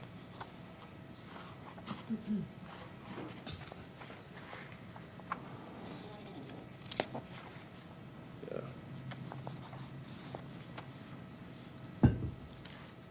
Page 5-4, table 5-3. Yeah, that's what I'm looking for, here's 4. I may not. Section 5 was a bit of a shorter section, if I remember right. and it- Yeah, and 4-1, just May I a approach? second. Yeah, I think we're almost here. Okay, sure, save time, thank you. Yeah, that's the table of HAPs. Okay. Yes, there's 200 and so, right? Okay, and this is a list of some of the HAPs that would be emitted by the facility, correct? Yes. Okay, and just scrolling up the title here of that table, not trying to hide anything, the summary No, of that's worst case emissions potentially, right? And this is things like 1,3-butadiene and vinyl chloride and all kinds of difficult names. I won't make you go through all of these, but just really quickly, do you recognize, I don't want to even count down how many, acrolein is one of those, right? I recognize all of them. Okay. And emissions, combined potential emissions of acrolein, say 2.48 E plus 01 tons per year. That E plus 01 just means move the decimal one to the right, right? So that's 24.8 tons per year of acrolein. You familiar with acrolein? Not generally, no. Okay. I mean, not that I could know what it's used for, where it goes, who makes it, no. The point here is that East Kentucky looked at, once again, 100% capacity factor. They're making representations under the NESHAPs as to what these would be if we ran 100% of the time. As other people, as some may know, they regulate any single HAP that's over 10 tons, or the combination of all of them over 25 is a major source, which I think we established that in the air application, that we are a major source applying for this air permit. Okay. And acrolein, if I told you it was an extremely acrid smelling compound, causes eye, nose, throat irritation, does that ring a bell? No. Okay. I know it's going back to chemistry. Yeah, it's been a while. Okay. We probably made some different things in my degree, right, commercially. And then there are a few others that probably do sound familiar too. Benzene here looks like 9.65 E negative 01. That means move the decimal the other way, so almost a ton of emissions of benzene a year. Mm-hmm. Benzene's one of those carcinogens, you might be aware, right? Well, all of these are hazardous air pollutants designated by EPA. Okay, and they have different amounts of toxicity depending on the right. pollutant, right? Yeah, any fuel that's combusted in your car, in a diesel engine, natural gas combustion, anything that's fossily burned has a certain amount of hazardous air pollutants. And the EPA regulates those. And you can see that clear transparency. You know, we're not trying to hide anything. We calculate it all, we put it all down. EPA and the state regulate, and it's their opinion whether or not to authorize this permit. Okay. You took the potential emissions of those criteria pollutants and put them into EPA's model. Air mod, yes, sir. You didn't do that with the hazardous air pollutants though, did you? So this is the representation of what hazardous air pollutants are. The And potential so, to emit, but you didn't put those through that same air mod modeling, did you? Kentucky requires that you do air tox modeling, so you don't have to put the air mod into the receptors and model that in that particular model, but Kentucky requires you to do air toxics modeling, do TRI, and produce this table, so Okay. that's how they regulate it and make determinations. Is that tox screen modeling a part of this application? Let me look at the applicable regs. Because there's some non-applicable regs in this right up front.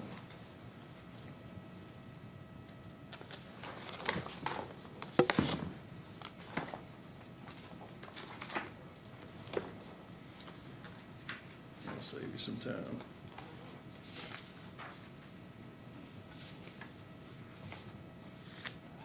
Go ahead and unplug here. I think that's all I had on that application. All right, so regulations pursuant to this air permit, NACS, NESHAP, NSR, PSD Title V, NSPS, as we've described, 40 CFR 60 Part A, NSPS Subpart 3, compression ignition, emergency genset, fire pump, 40 CFR Subpart A, general provisions, NESHAPs, keywords there, NESHAPs, RICE, Subpart ZZZ, DDD for natural gas, and 401KR 59015, which is a natural gas preheaters. Those are what's required to permit RICE engines in Kentucky. Okay, so that air tox modeling that you just mentioned is not a part of this application? It doesn't appear so. Okay.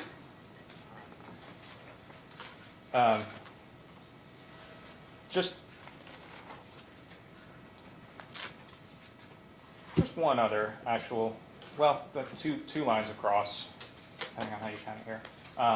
If you could refer to EKPC's response to joint interveners' first set of data requests, number 20. Okay, let me get there. Yeah. First interveners, is that DR1? DR1. MACID? Yeah, that would be one of the clients, Mountain Association. Okay, which number? Number 20. Number 20.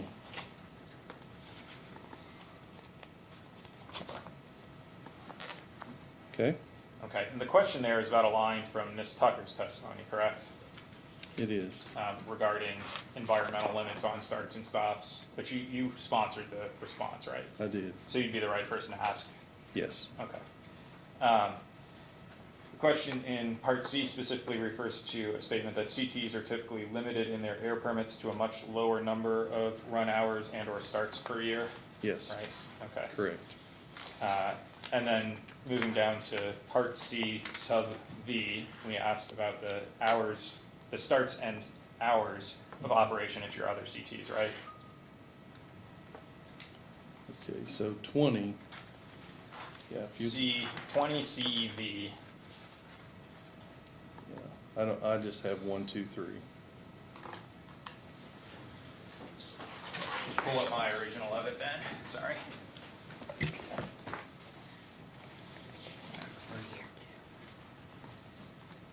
Thank you, Heather.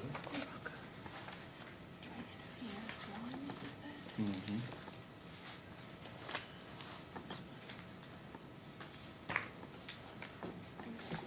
Response 20? The That's all I question have. first was asking about the limits of hours of operation at J.K. Smith and Bluegrass. And then you've got CV 1, 2, and 3, right? Yeah. Yes, Okay. And in response, you provided copies of those permits? yes, I did. Okay. Yeah, thank you. Sorry, I may have, the numbering on these gets confusing sometimes. Do you have the copy of those permits with you? I do not. Okay. May have to reconnect one more time then, sorry. That's okay. We have them right here in front of us, though. Oh, okay, that works. Yeah, I don't have them here, I'm sorry, we have them No, on the that's okay. computer. There should be right here. So, which Title V would you like to look at? Let's look at bluegrass. Sure. Let's see, And Bluegrass. specifically turning to page 3 of 42 there, PDF 5, if that makes it easier. Sure. Under operating limitations, let me know when you're there. Page, what, of the permit? Page 3 of 42 of the Oh, permit. I'm sorry, I've already passed it, I apologize. I said PDF 5 and probably 3 off. Yeah, 3, operating, yes, sir. Okay. Under operating limitations, it states combined operating hours for all turbines shall not exceed 4,757 hours during any consecutive 12-month period, self-imposed to preclude 401 KAR 51017, right? That's correct. So that limit is accepted to avoid PSD, like you said you could do with this one. That's right. We just want to remind those in the room that this facility was purchased by East Kentucky a number of years ago. And so we essentially inherited this permit. This is a synthetic minor, which means it's not a PSD Title V permit. And so what they did was they self-imposed limitations to avoid PSD, which limits their operation. Okay. So if they had gone through Whereas Rice, we're seeking the most flexible under NACS, NSPS, and NESHAPs to operate this facility. So if you went through PSD for that CT, you wouldn't have to accept that operating limitation, right? Correct, we would not. Could get permitted potentially. It's assuming you can meet all those other PSD requirements. There's nothing that says you can't operate ACT 87, 60 hours a year. So if you look, hypothetically, you're correct.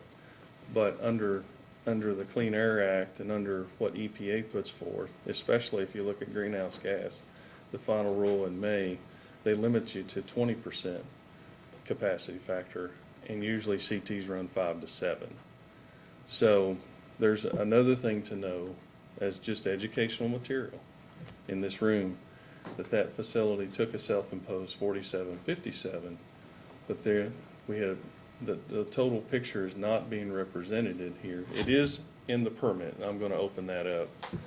So if you look at the tons, they also avoided PSD by self-imposing tons limits, which gives a facility flexibility within the tons, a very narrow operating window. But it is important, right, when you need to have peaking service available, that you have it. And so where am I going is that if you look at the 245 tons of CO and you look at their NOx tons, the 4,757 hours really shrinks to 500 hours per year per unit. So it's very narrow, it's self-imposed, and otherwise they would bust through their NOx tons and CO tons. So this is a very narrow, but fits the peaking world standard to permit this. So what is my point? My point is this is a peaking facility. This is for load. And ACT can start and stop more often, potentially, Yeah, under an air permit. Yeah, under an air Hypothetically. permit, yes. And there's hypothetically nothing that would keep you from getting an air permit for a CT that allows you to operate more than 4757 hours a So year. there are thermal limits in CTs that aren't in the permit application. And so simple cycle CTs are penalized by each manufacturer into equivalent operating hours. And so rice is an apple and a CT is an orange. And they have very different loading characteristics. And so hypothetically, air permitting wise, you can ask for anything under NACS, NESHAP, and so forth. However, the manufacturers of these machines provide you thermal limitations as to how many starts and stops and also the penalties to maintenance. So, apple and an orange. And so this permit for Bluegrass avoids PSD because they knew, I assume, in 2001, this was a peaking facility inside the LG&E footprint. And so it was built for a purpose to peak. Rice engines down in south central Kentucky with their loading characteristics are to support the renewables coming in nearly 25 years later to the footprint. Should cloud cover come over, should a rainstorm happen, should we lose solar and renewables and be able to come on in a minute, 5 minutes be loading, and 30 by far 30 minutes at steady state, all of which been represented in the air permit. So it's the loading characteristics, the pollutants have been properly treated, represented, modeled, and submitted for an application, apple and an orange. This is not a PSD permit from Bluegrass. Okay. Totally different. So avoided PSD by Yes. taking that one? Yeah. Okay. As contrast, if you look at Smith, Smith is a PSD permit. Are we going there? I didn't have Smith on my list. Okay. On Bluegrass, below that, it states, below that line that we just read, states firing on fuel oil is restricted to emergency circumstances such as natural gas supply curtailment or breakdown of delivery, right? Correct. So that's a self-imposed limit as well. It is. That's something you could ask for potentially. Yes. Okay. Yes, in the case of emergency, we need to burn fuel, right, to keep Louisville warm. But that's not a limit that you've asked for the Liberty Rice? No. Okay.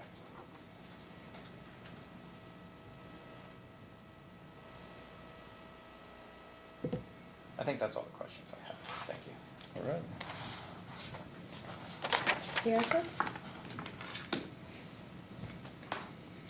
Good afternoon, Mr. Pervis. Good afternoon. I'm Nathaniel Shope on behalf of Sierra Club. I have just a couple of questions. Yes, sir. Nice to meet you, Nathaniel.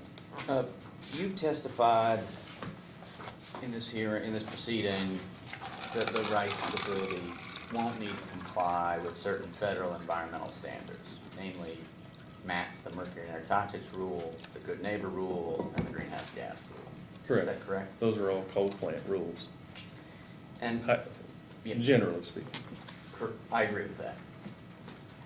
And you stated in response to Mr. West's question that you're familiar with the EPA administrator's announcements last week. Correct. Stating an intent to roll back many federal environmental standards, including MATS, Good Neighbor, and the Greenhouse Gas Emission Rule. Given the level of uncertainty that we have with the federal environmental protections, at this point, would you recommend that ETPC move forward with investing ratepayer dollars in any compliance project based on compliance with MATS, Good Neighbor, the Greenhouse Gas rules? I think we're pausing right now, right? Just to, in recognition of the headlines. Are we pausing or are we progressing and asking for CPC hints? Yeah, so that question was answered with regards to Rice, since none of those apply. But for our coal plants, we are definitely moving forward with the compliance plans that are on the books in April and May of last year, because those are federally enforceable and they're on the books. What's my point? My point is, until EPA, while they made this announcement, we've all been here before, right? They make this announcement. I mean, I even had people say, what are you gonna do for a living for the next 4 years? I'm like, well, we have 11,000 rigs over here to comply with right now. 4 or 5 more isn't gonna make a lot of difference. But to answer your question is, we are moving forward with what's on the books until EPA rulemaking picks those 32 rules up, follows the Administrative Procedures Act, right? And goes through that lawfully, right, through public comments and all the proceedings. And then once we see what those are, then we will examine those and put forth compliance plans, just like we have in the previous administrator. Everything's the same. Until formal rulemaking changes. Formal rulemaking, administrative procedures are followed, public comments are heard, final rules are issued, and then we will develop compliance plans, economic compliance plans to be protective of the environment, to comply with the federal EPA rules at that time. Meanwhile, you may or may not get the funding that came along with those rules, or sort of was in conjunction with the rules. That's correct, yes, It's ma'am. like an unfunded mandate, as we used to say in legislation. Yes, ma'am. Okay. Sorry, go ahead, Council. No, that's good, thank you. That's okay, thank you, Your Honor. Mr. Pervis, I don't have any other questions for you. Thanks for your time. Thank you. Okay. Where are we? Is it staff? Anyone else had a chance? Staff. Okay. Mr. Stachnik? I've got a couple of questions. Remind me again what your degrees are in. It's in chemistry and chemical engineering and an MBA, but really I'm just no farm boy. That's a pretty good degree right there. Yes, sir. Where did you go to school? Montgomery County High School, Mount Sterling. Okay. All the list of noxious chemicals that council went through a few minutes ago with you, Yes, sir. I'm sure that in all your studies and your preparation for this and other projects you've done over time, you know about and complying with all the federal rules. You know about the toxicity of all these things and how much can be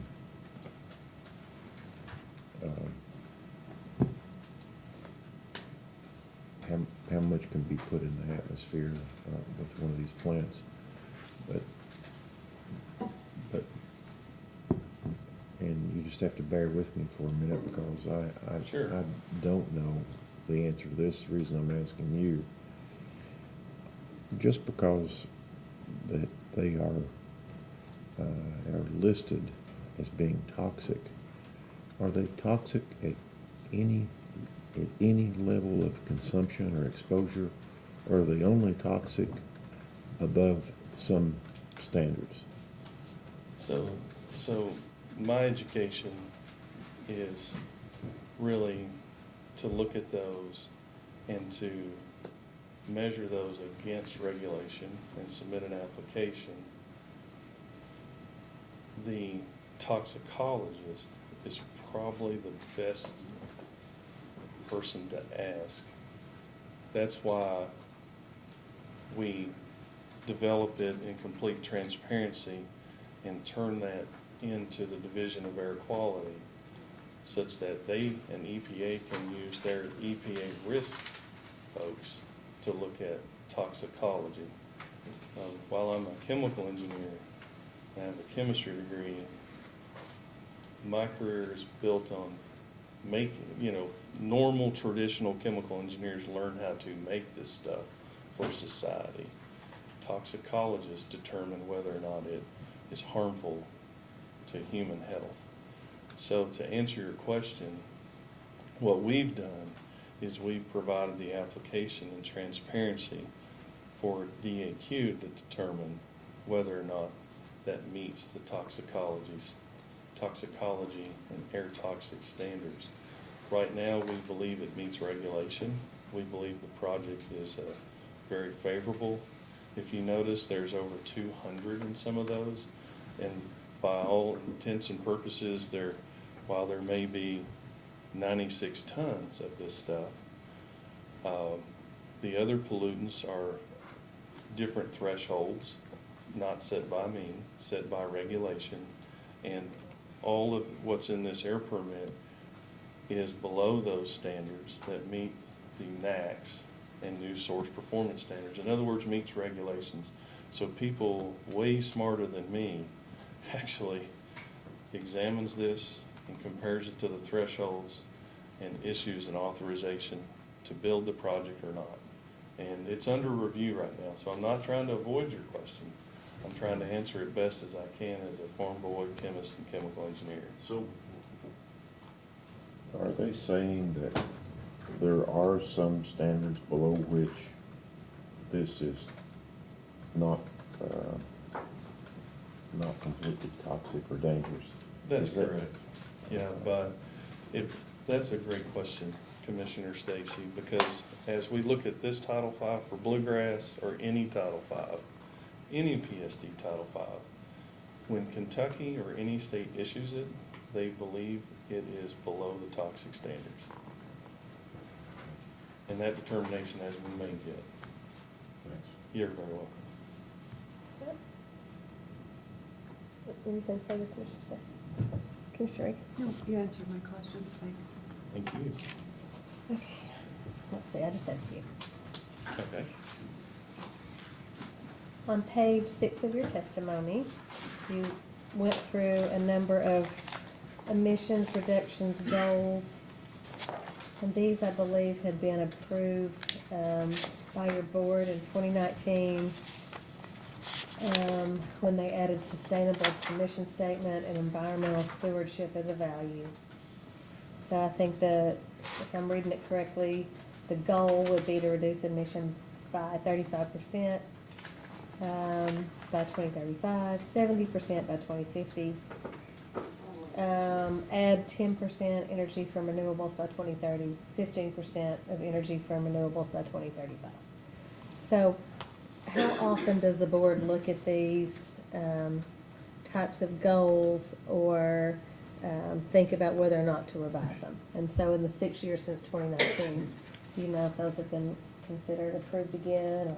So every board retreat, the board on an annual basis gets together and talks about the strategic plan and what's important in that strategic plan.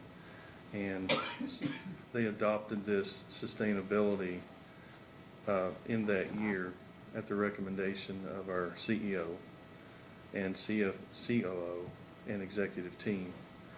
And so they revisit our strategic plan every year. So in other words, they see what the changes are, right, in Kentucky. They see what the changes are going on around them, what's the policies, and, you know, the gamut. It's quite an amazing, robust process as really a student in the room. And really, if we get too deep, I'm going to defer to Don Mosier. He is our COO. We're not number two. Okay. I wondered about this. I mean, if it was in 2019, that was done 2 presidential terms ago. It was the end of Trump 1.0. And so. And revised each year. Yeah, so I think we think of these things as swaying with federal funding that's available for EPA emissions and things like that, but it hasn't necessarily swayed much, right? No. In the 6 years. Yeah. Again, I'm not speaking for our board. Our Mhm. COO is right here. But if you look at this in the big picture, they recognize that the footprint, the CO2 footprint needs to be lowered. We need to diversify our portfolio. All of the things that you saw in Mr. Mosier's testimony, that's on record. And so with the EPA regulations, sustainable. But then also, I noted in your testimony that you are applying lessons learned from things like operating the solar array to realize that you need a dispatchable resource to combine with it. Yes, ma'am. And is that one of the major reasons that Rice was chosen? Yes, ma'am. That and load, the characteristics right for how it makes load.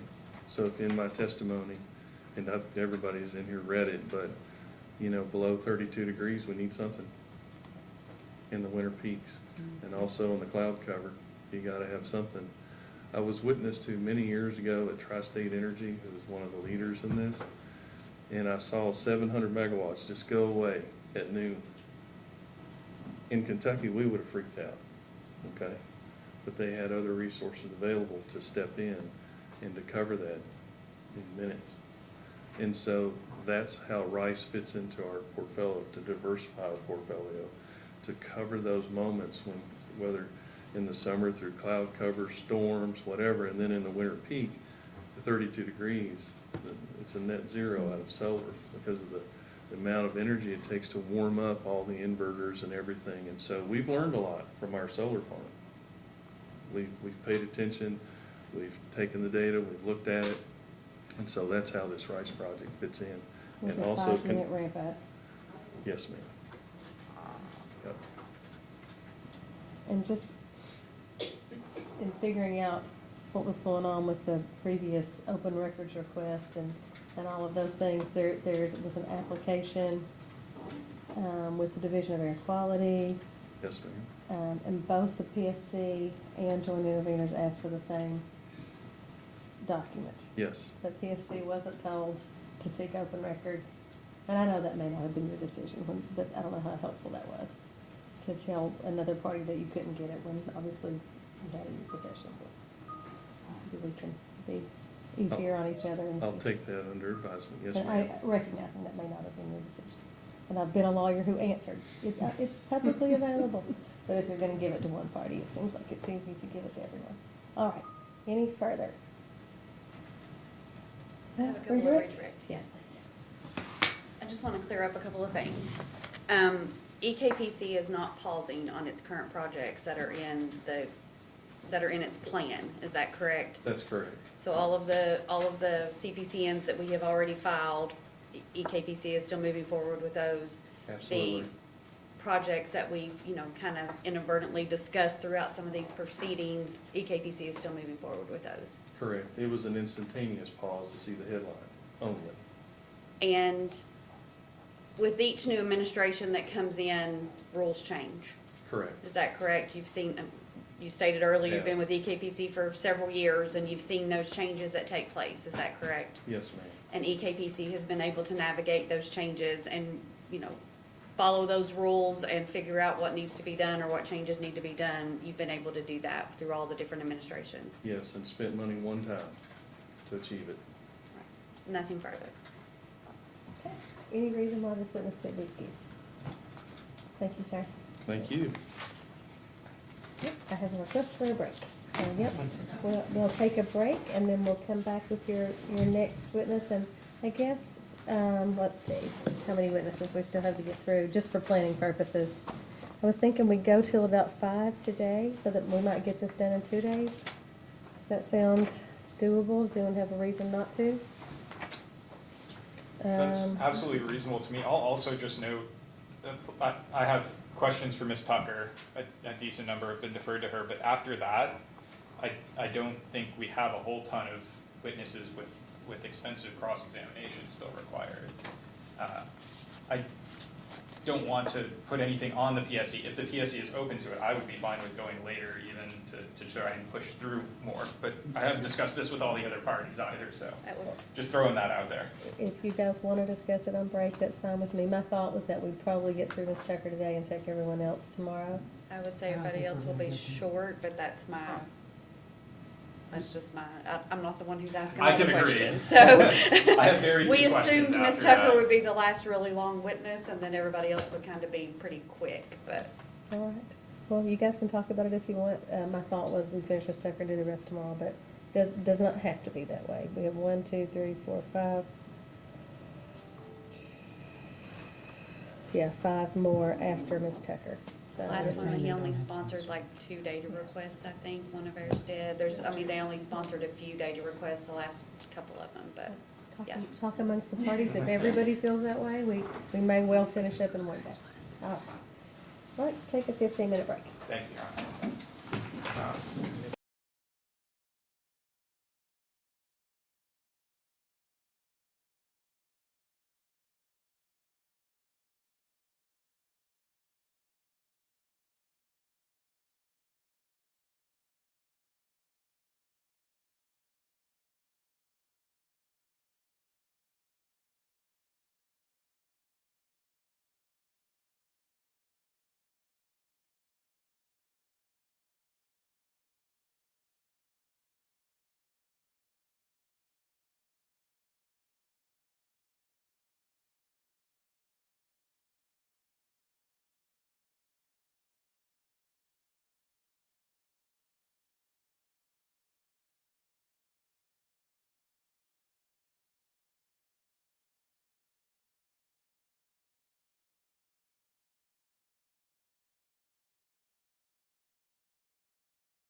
Mine looks different. We're on share.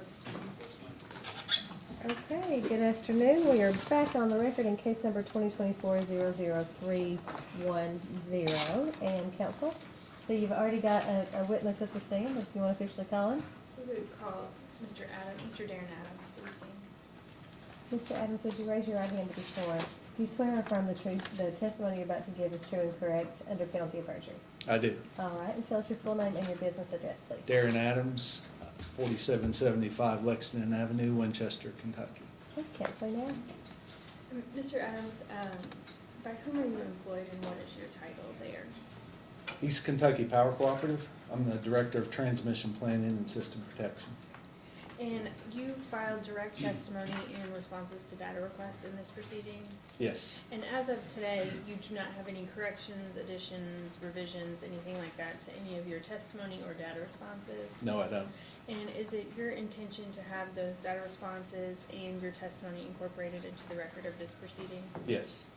And I don't have any other questions, thank you. Okay. Mr. West? No questions for this witness. Okay. And Ms. Cone or Con? Cone, like ice cream cone. Cone. None, Your Honor. And not hyphenated, just Cone? Just cone. All right, I'm gonna, thank you.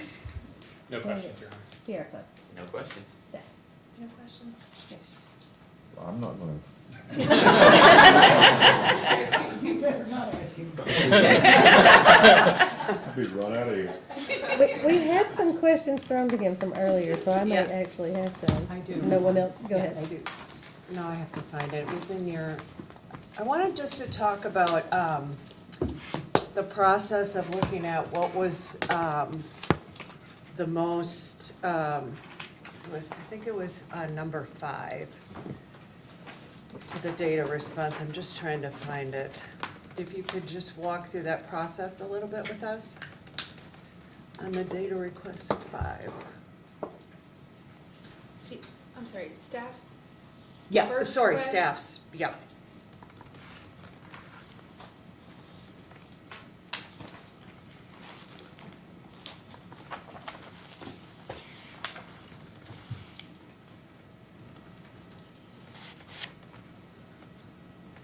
Okay, You I'm know sorry, I what's- don't have it in front of me.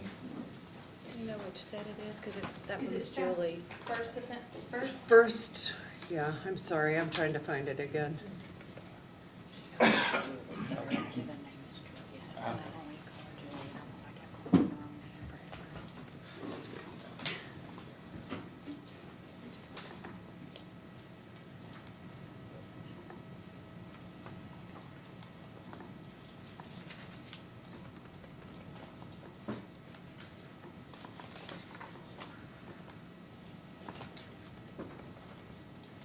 See number 5.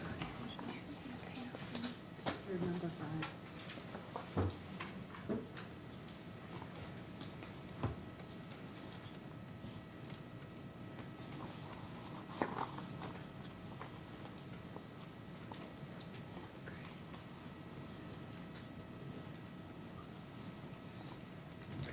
But while I look, if you have yours ready, go ahead. You can come back to me. Yeah, staff's 1.5 looks like it was a question for Ms. Tucker. Okay, I may have mixed that up. Okay. Okay, sorry. No worries. Then I don't have any questions. Okay. Sorry. And if you come up with it again, then we'll ask it as soon as I'm done. So a couple of my questions have been referred to you. One of them, I was asking, where are we in the process for interconnection queue application? So how far along have we gotten? We've made the application, where are we at? Sure. So we have submitted an application for this.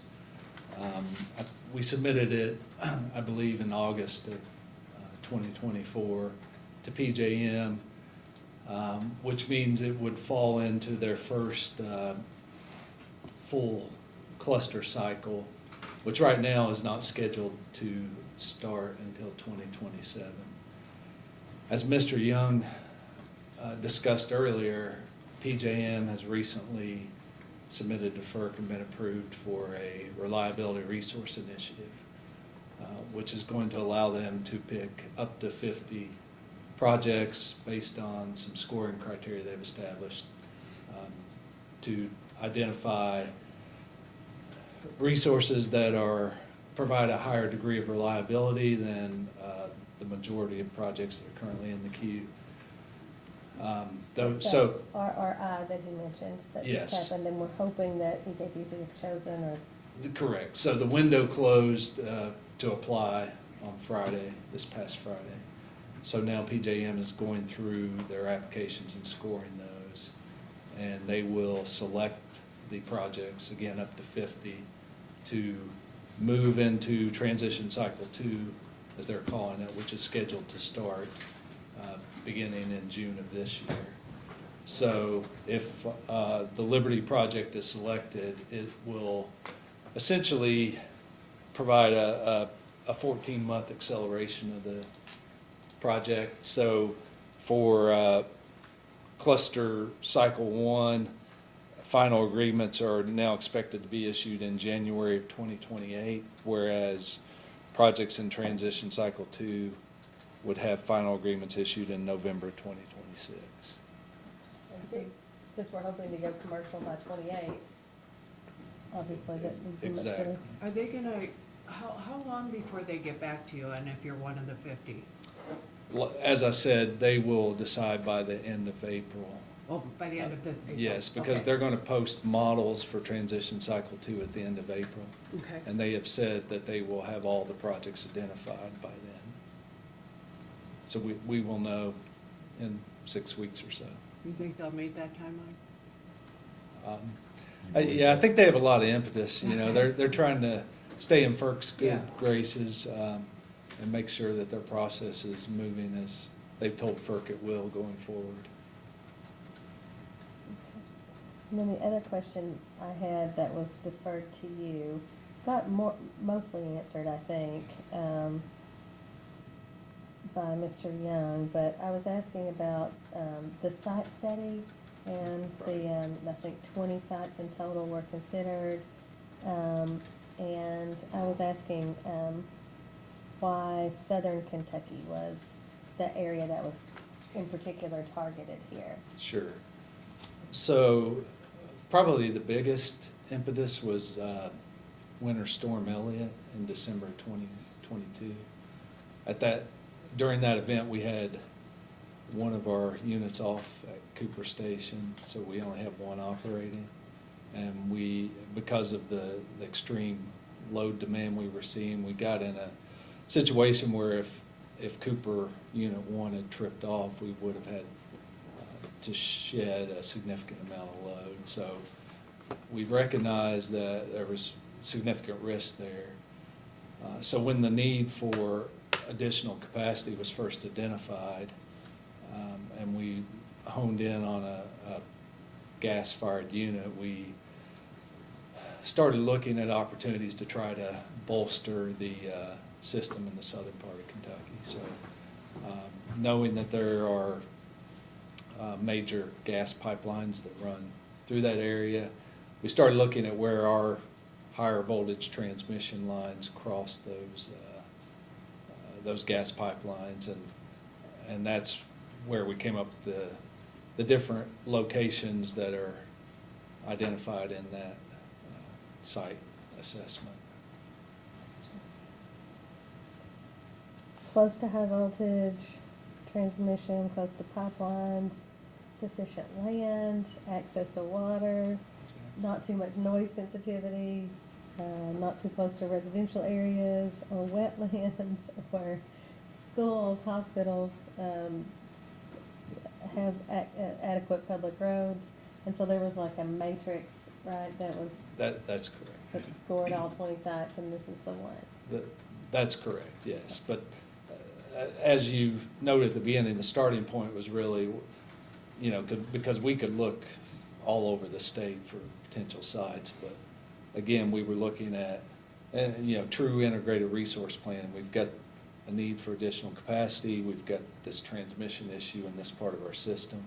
So let's see if we can find high-quality sites within that radius in southern Kentucky.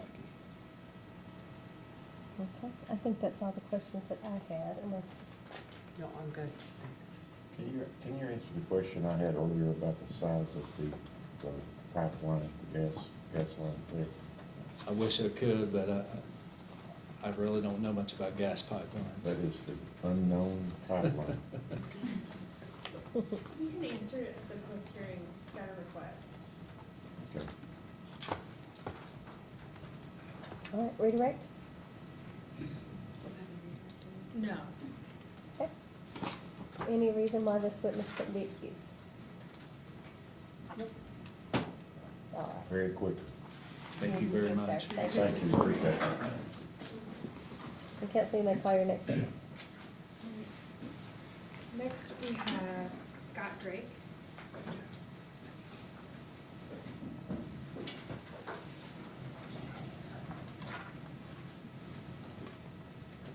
Mr. Drake, you've been tagged. Raise your right hand to be sworn, please.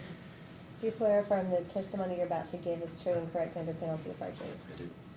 Have a seat, please. Tell us your full name and business address. Scott Drake, 4775 Lexington Road, Winchester, Kentucky. Thank you. And Mr. Drake, by whom are you employed and what is your title there? Employed by East Kentucky, Power, and I'm the Director of Business and Technical Services. And you did not provide written testimony, but you did respond to data requests in this proceeding? That's correct. And you do not have any revisions, amendments, corrections, or anything to any of those data requests that you filed into the record? No. And is it your intention to have those responses adopted into this proceeding here today? Yes. Thank you. I don't have anything else. Mr. West? No questions. Ms. Cohen? None, Your Honor. No questions. No questions. Steph? No questions. Just one. What's your job as Director of Business and Technical Services? Oh, geez. The area of interest before this, this proceeding is I kind of help all of the energy efficiency and demand response programs that we have. And I manage a group of folks and work with our owner member cooperatives to develop those programs and offer rebates and incentives for end-use members. Okay, Commissioner? There isn't any rebate program with this, the Rice project, correct? Not for the Rice Okay. project, no. And I don't have any reason this witness couldn't be excused? No, ma'am. All right, thank you, sir. Excused. Counsel, call your next witness. We call Nick Comer.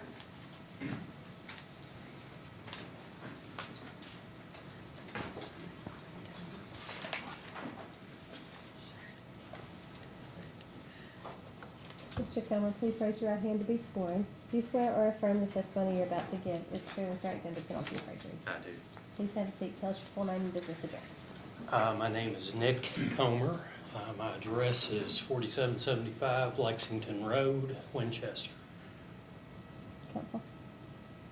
And what is your title? I'm External Affairs Manager for EKPC. And did you cause responses to data requests to be filed in the record of this proceeding? I did. Do you have any additions or corrections to make to any of those documents? I do not. If I were to ask you those same questions today, would your responses be the same? I would. And is your desire and intent to incorporate those into the record of this proceeding? Yes, it is. The witness is available for cross. Mr. West? No questions. Ms. Cohen? None, Your Honor. Just one really quick line. Mr. Comer, you sponsored the response to Joint Intervenors Request 3-11. Does that sound familiar? Regarding the public meeting that was hosted by EKPC? Yes. Regarding this plan? Okay. And specifically, one of the documents you sponsored there was a summary of feedback on the Liberty Station project from that meeting? Yes. Okay. Do you have that with you by chance? I think I do.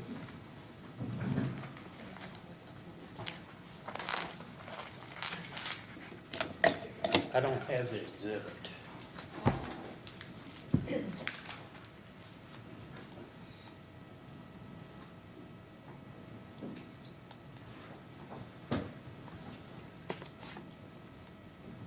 Which one was it?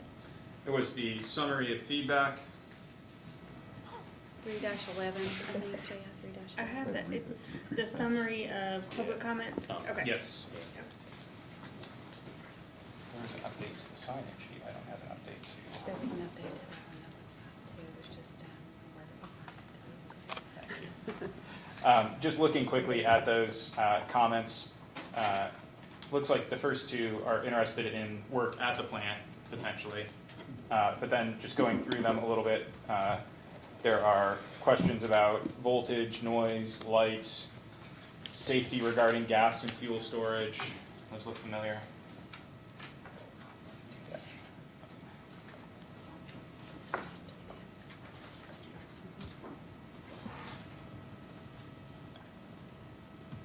Do you see those? I do. Okay. Okay, yeah. There are also questions about noise modeling, impacts on local water, stack height, correct? I'm not sure I see that. Now, are we looking at the page that's labeled Summary Feedback Liberty Station Project as of 2/12? Yes, sir. Yes? Okay. Which part don't you see there? Unidentified, that row says impacts on local water, light pollution, and stack height, right? That's not in the document I'm looking at here. No.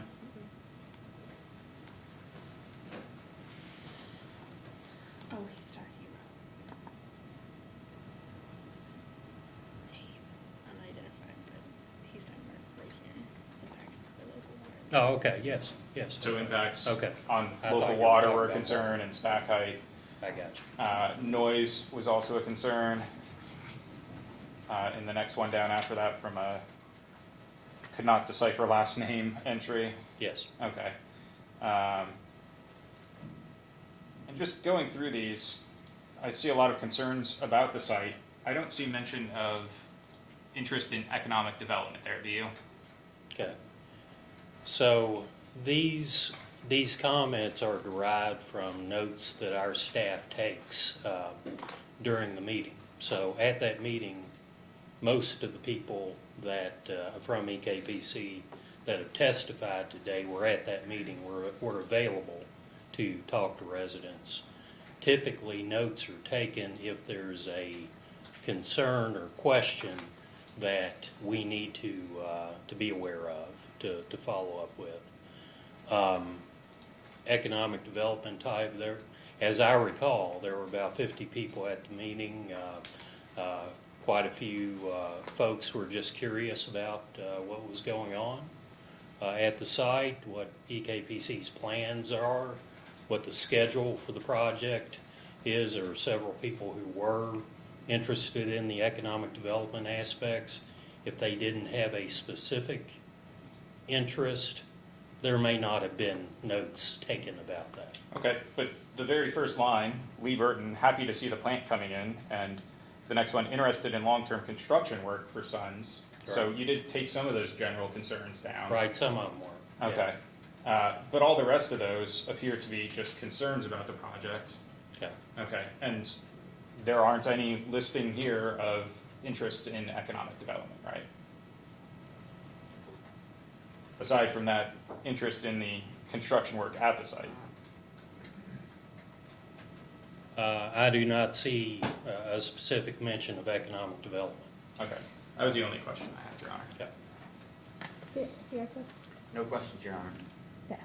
Yes, I have one question. Good afternoon, Mr. Culliver. Could you speak to, well, let me ask you this way. Does EKPC have in place a process for handling public complaints during the build period? And if so, what is that process? So typically for any project like this, and when I say that, at any given time, EKPC is building or doing maintenance on transmission lines. We may have trucks on the road, what have you. So we do have our phone number is listed on a page about this project. All of the new generation projects that EKPC has proposed are listed on that page. So there's a phone number, there's an email address. Those typically go to me ultimately, And I'm kind of gatekeeper of deciding who needs to follow up with that person. If I can't immediately address their question or concern, I get in touch with kind of the subject matter expert to determine what the follow-up would be. And at that point, decide whether I need follow-up or they do. Is there any kind of turnaround time for that? I mean, the reason I'm thinking of, you know, if construction's too loud and keeping people up at night, is it gonna take 2 weeks to respond to that or change schedules or something? Or is there an internal policy for how long you have to respond to a public complaint or? So I'm not sure there's a policy hard and fast about how fast we respond. It kind of depends on what the concern or the question is. I can tell you, I want to get an answer and get back to the person as quickly as I can, certainly depending on what the issue is. If it's a specific sound complaint or concern, I want to find out and get back to them. If it's an ongoing concern that they're having, as soon as possible. Did you all have any? Okay, thank you. Commissioner. Just one. Is there notification of a call line or to call at the construction site? So, Wait a minute, I've just lost my poll screen. Oh, sorry. Wrong button, I guess. Can you come get my screen back there, please?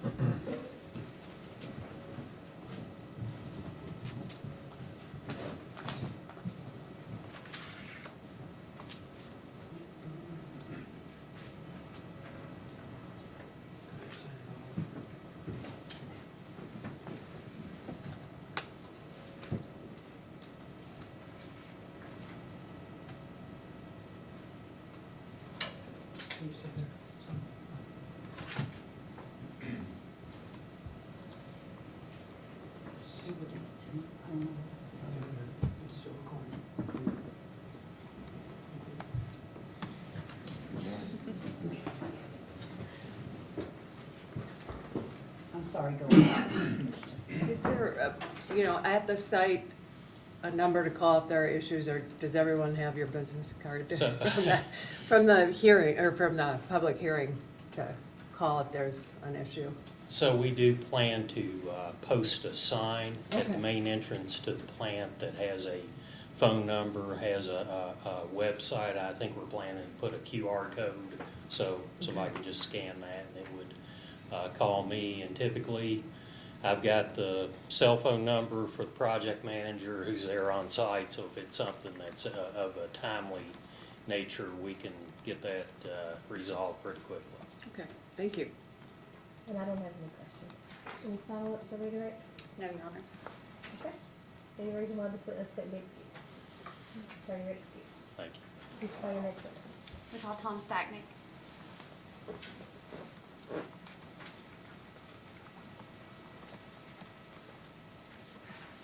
Sir Stachnik, raise your right hand to be sworn. Do you swear or affirm the testimony you're about to give is true and correct under penalty of perjury? I do. All right, have a seat. Tell us your full name and your business address, please. Thomas J. Stachnik, 4775 Lexington Road, Winchester. Counsel. And what is your title with East Kentucky Power Cooperative? I am VP of Finance and Treasurer.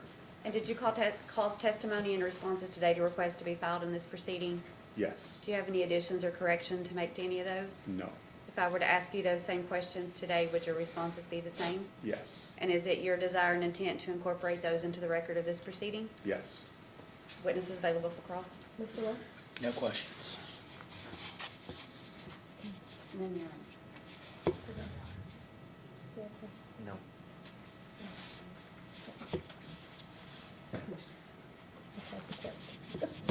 And I don't have any questions either. I thought you Sounds like- you did great. You're excused, sir. I think I had one from him, but I couldn't find it, so if I come up with it, I'll send it in I think you asked the DR. Yeah. an earlier question about the financing. Yes, about the Yes. short-term financing. You're not excused. I was trying to make That's you right. not regret that too badly. I did have a question about the short-term financing, and that it didn't sound like a firm plan, but just Yeah. like, oh, we've got the money, don't worry about it. Yeah, so we do have our credit facility, which has about 150 million available on it. We also have what I call an emergency line from CFC for an additional 100 million if needed. And we also hold on our balance sheet over 100 million in cash. So we do have some near-term liquidity, but looking at all the projects coming up, that near-term liquidity might fall a little bit short, so we wanted to kind of beef that up a little bit. And that's why we have the financing application in there. Right now, I think I have pretty easy access to about a minimum of 300 million of unsecured bank debt, which would be the lowest cost.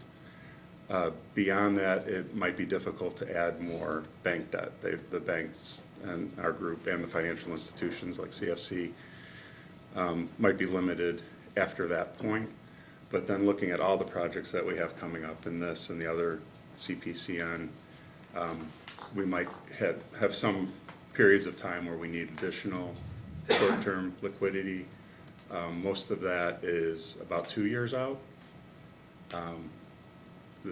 There's a little bit of a chunk within the next 18 months that we'd like to cover with, adding a little bit more bank debt, or if that capacity gets used up, possibly a private placement or bilateral secured financing with one of the banks, which would be a little bit more expensive, but would have a larger capacity. So it's about 500 million total for this project.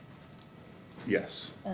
Short-term, you know you have access to about 300 million, but you Yeah. don't need it all right now? Yeah, so if you look at the cash flows for the project, I think there's a little over 100 million of that occurs later this year, and then it kind of gets pretty much evenly spread out over the next 3 or 4 years after that. It's in my testimony, I don't remember the exact numbers, but it's not an immediate, we're gonna have to come up with this $500 million of cash this year.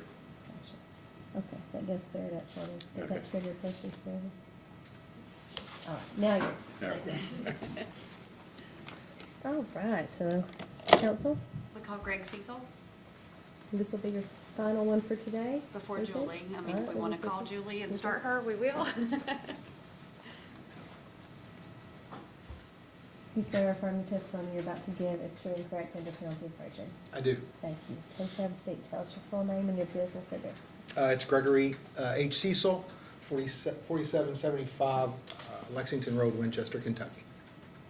And what is your title with East Kentucky Power? I'm a Director of Regulatory Compliance Services. And did you cause data request responses to be filed in the record of this proceeding? I did.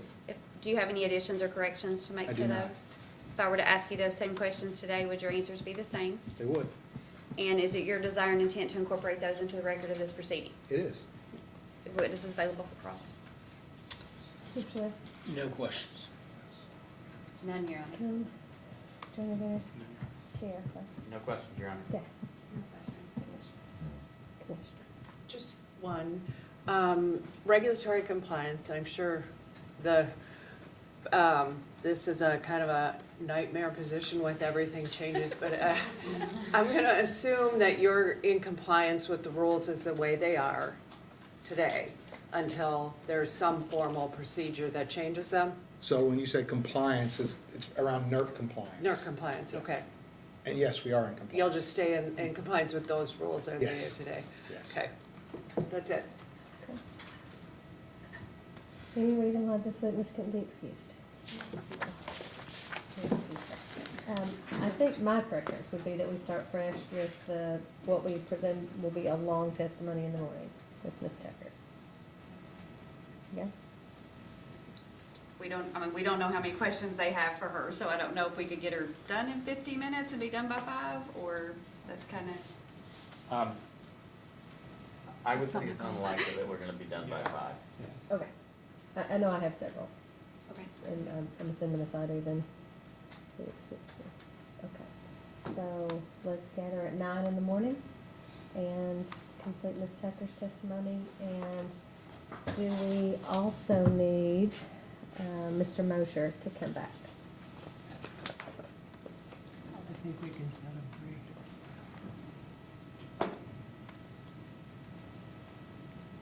Well, thinking about setting Mr. Mosier free. No. Mr. Mosier, you're free for tomorrow. And I'll see everyone back at 9 a.m. Thanks very much. You see, I'm gonna just kind of-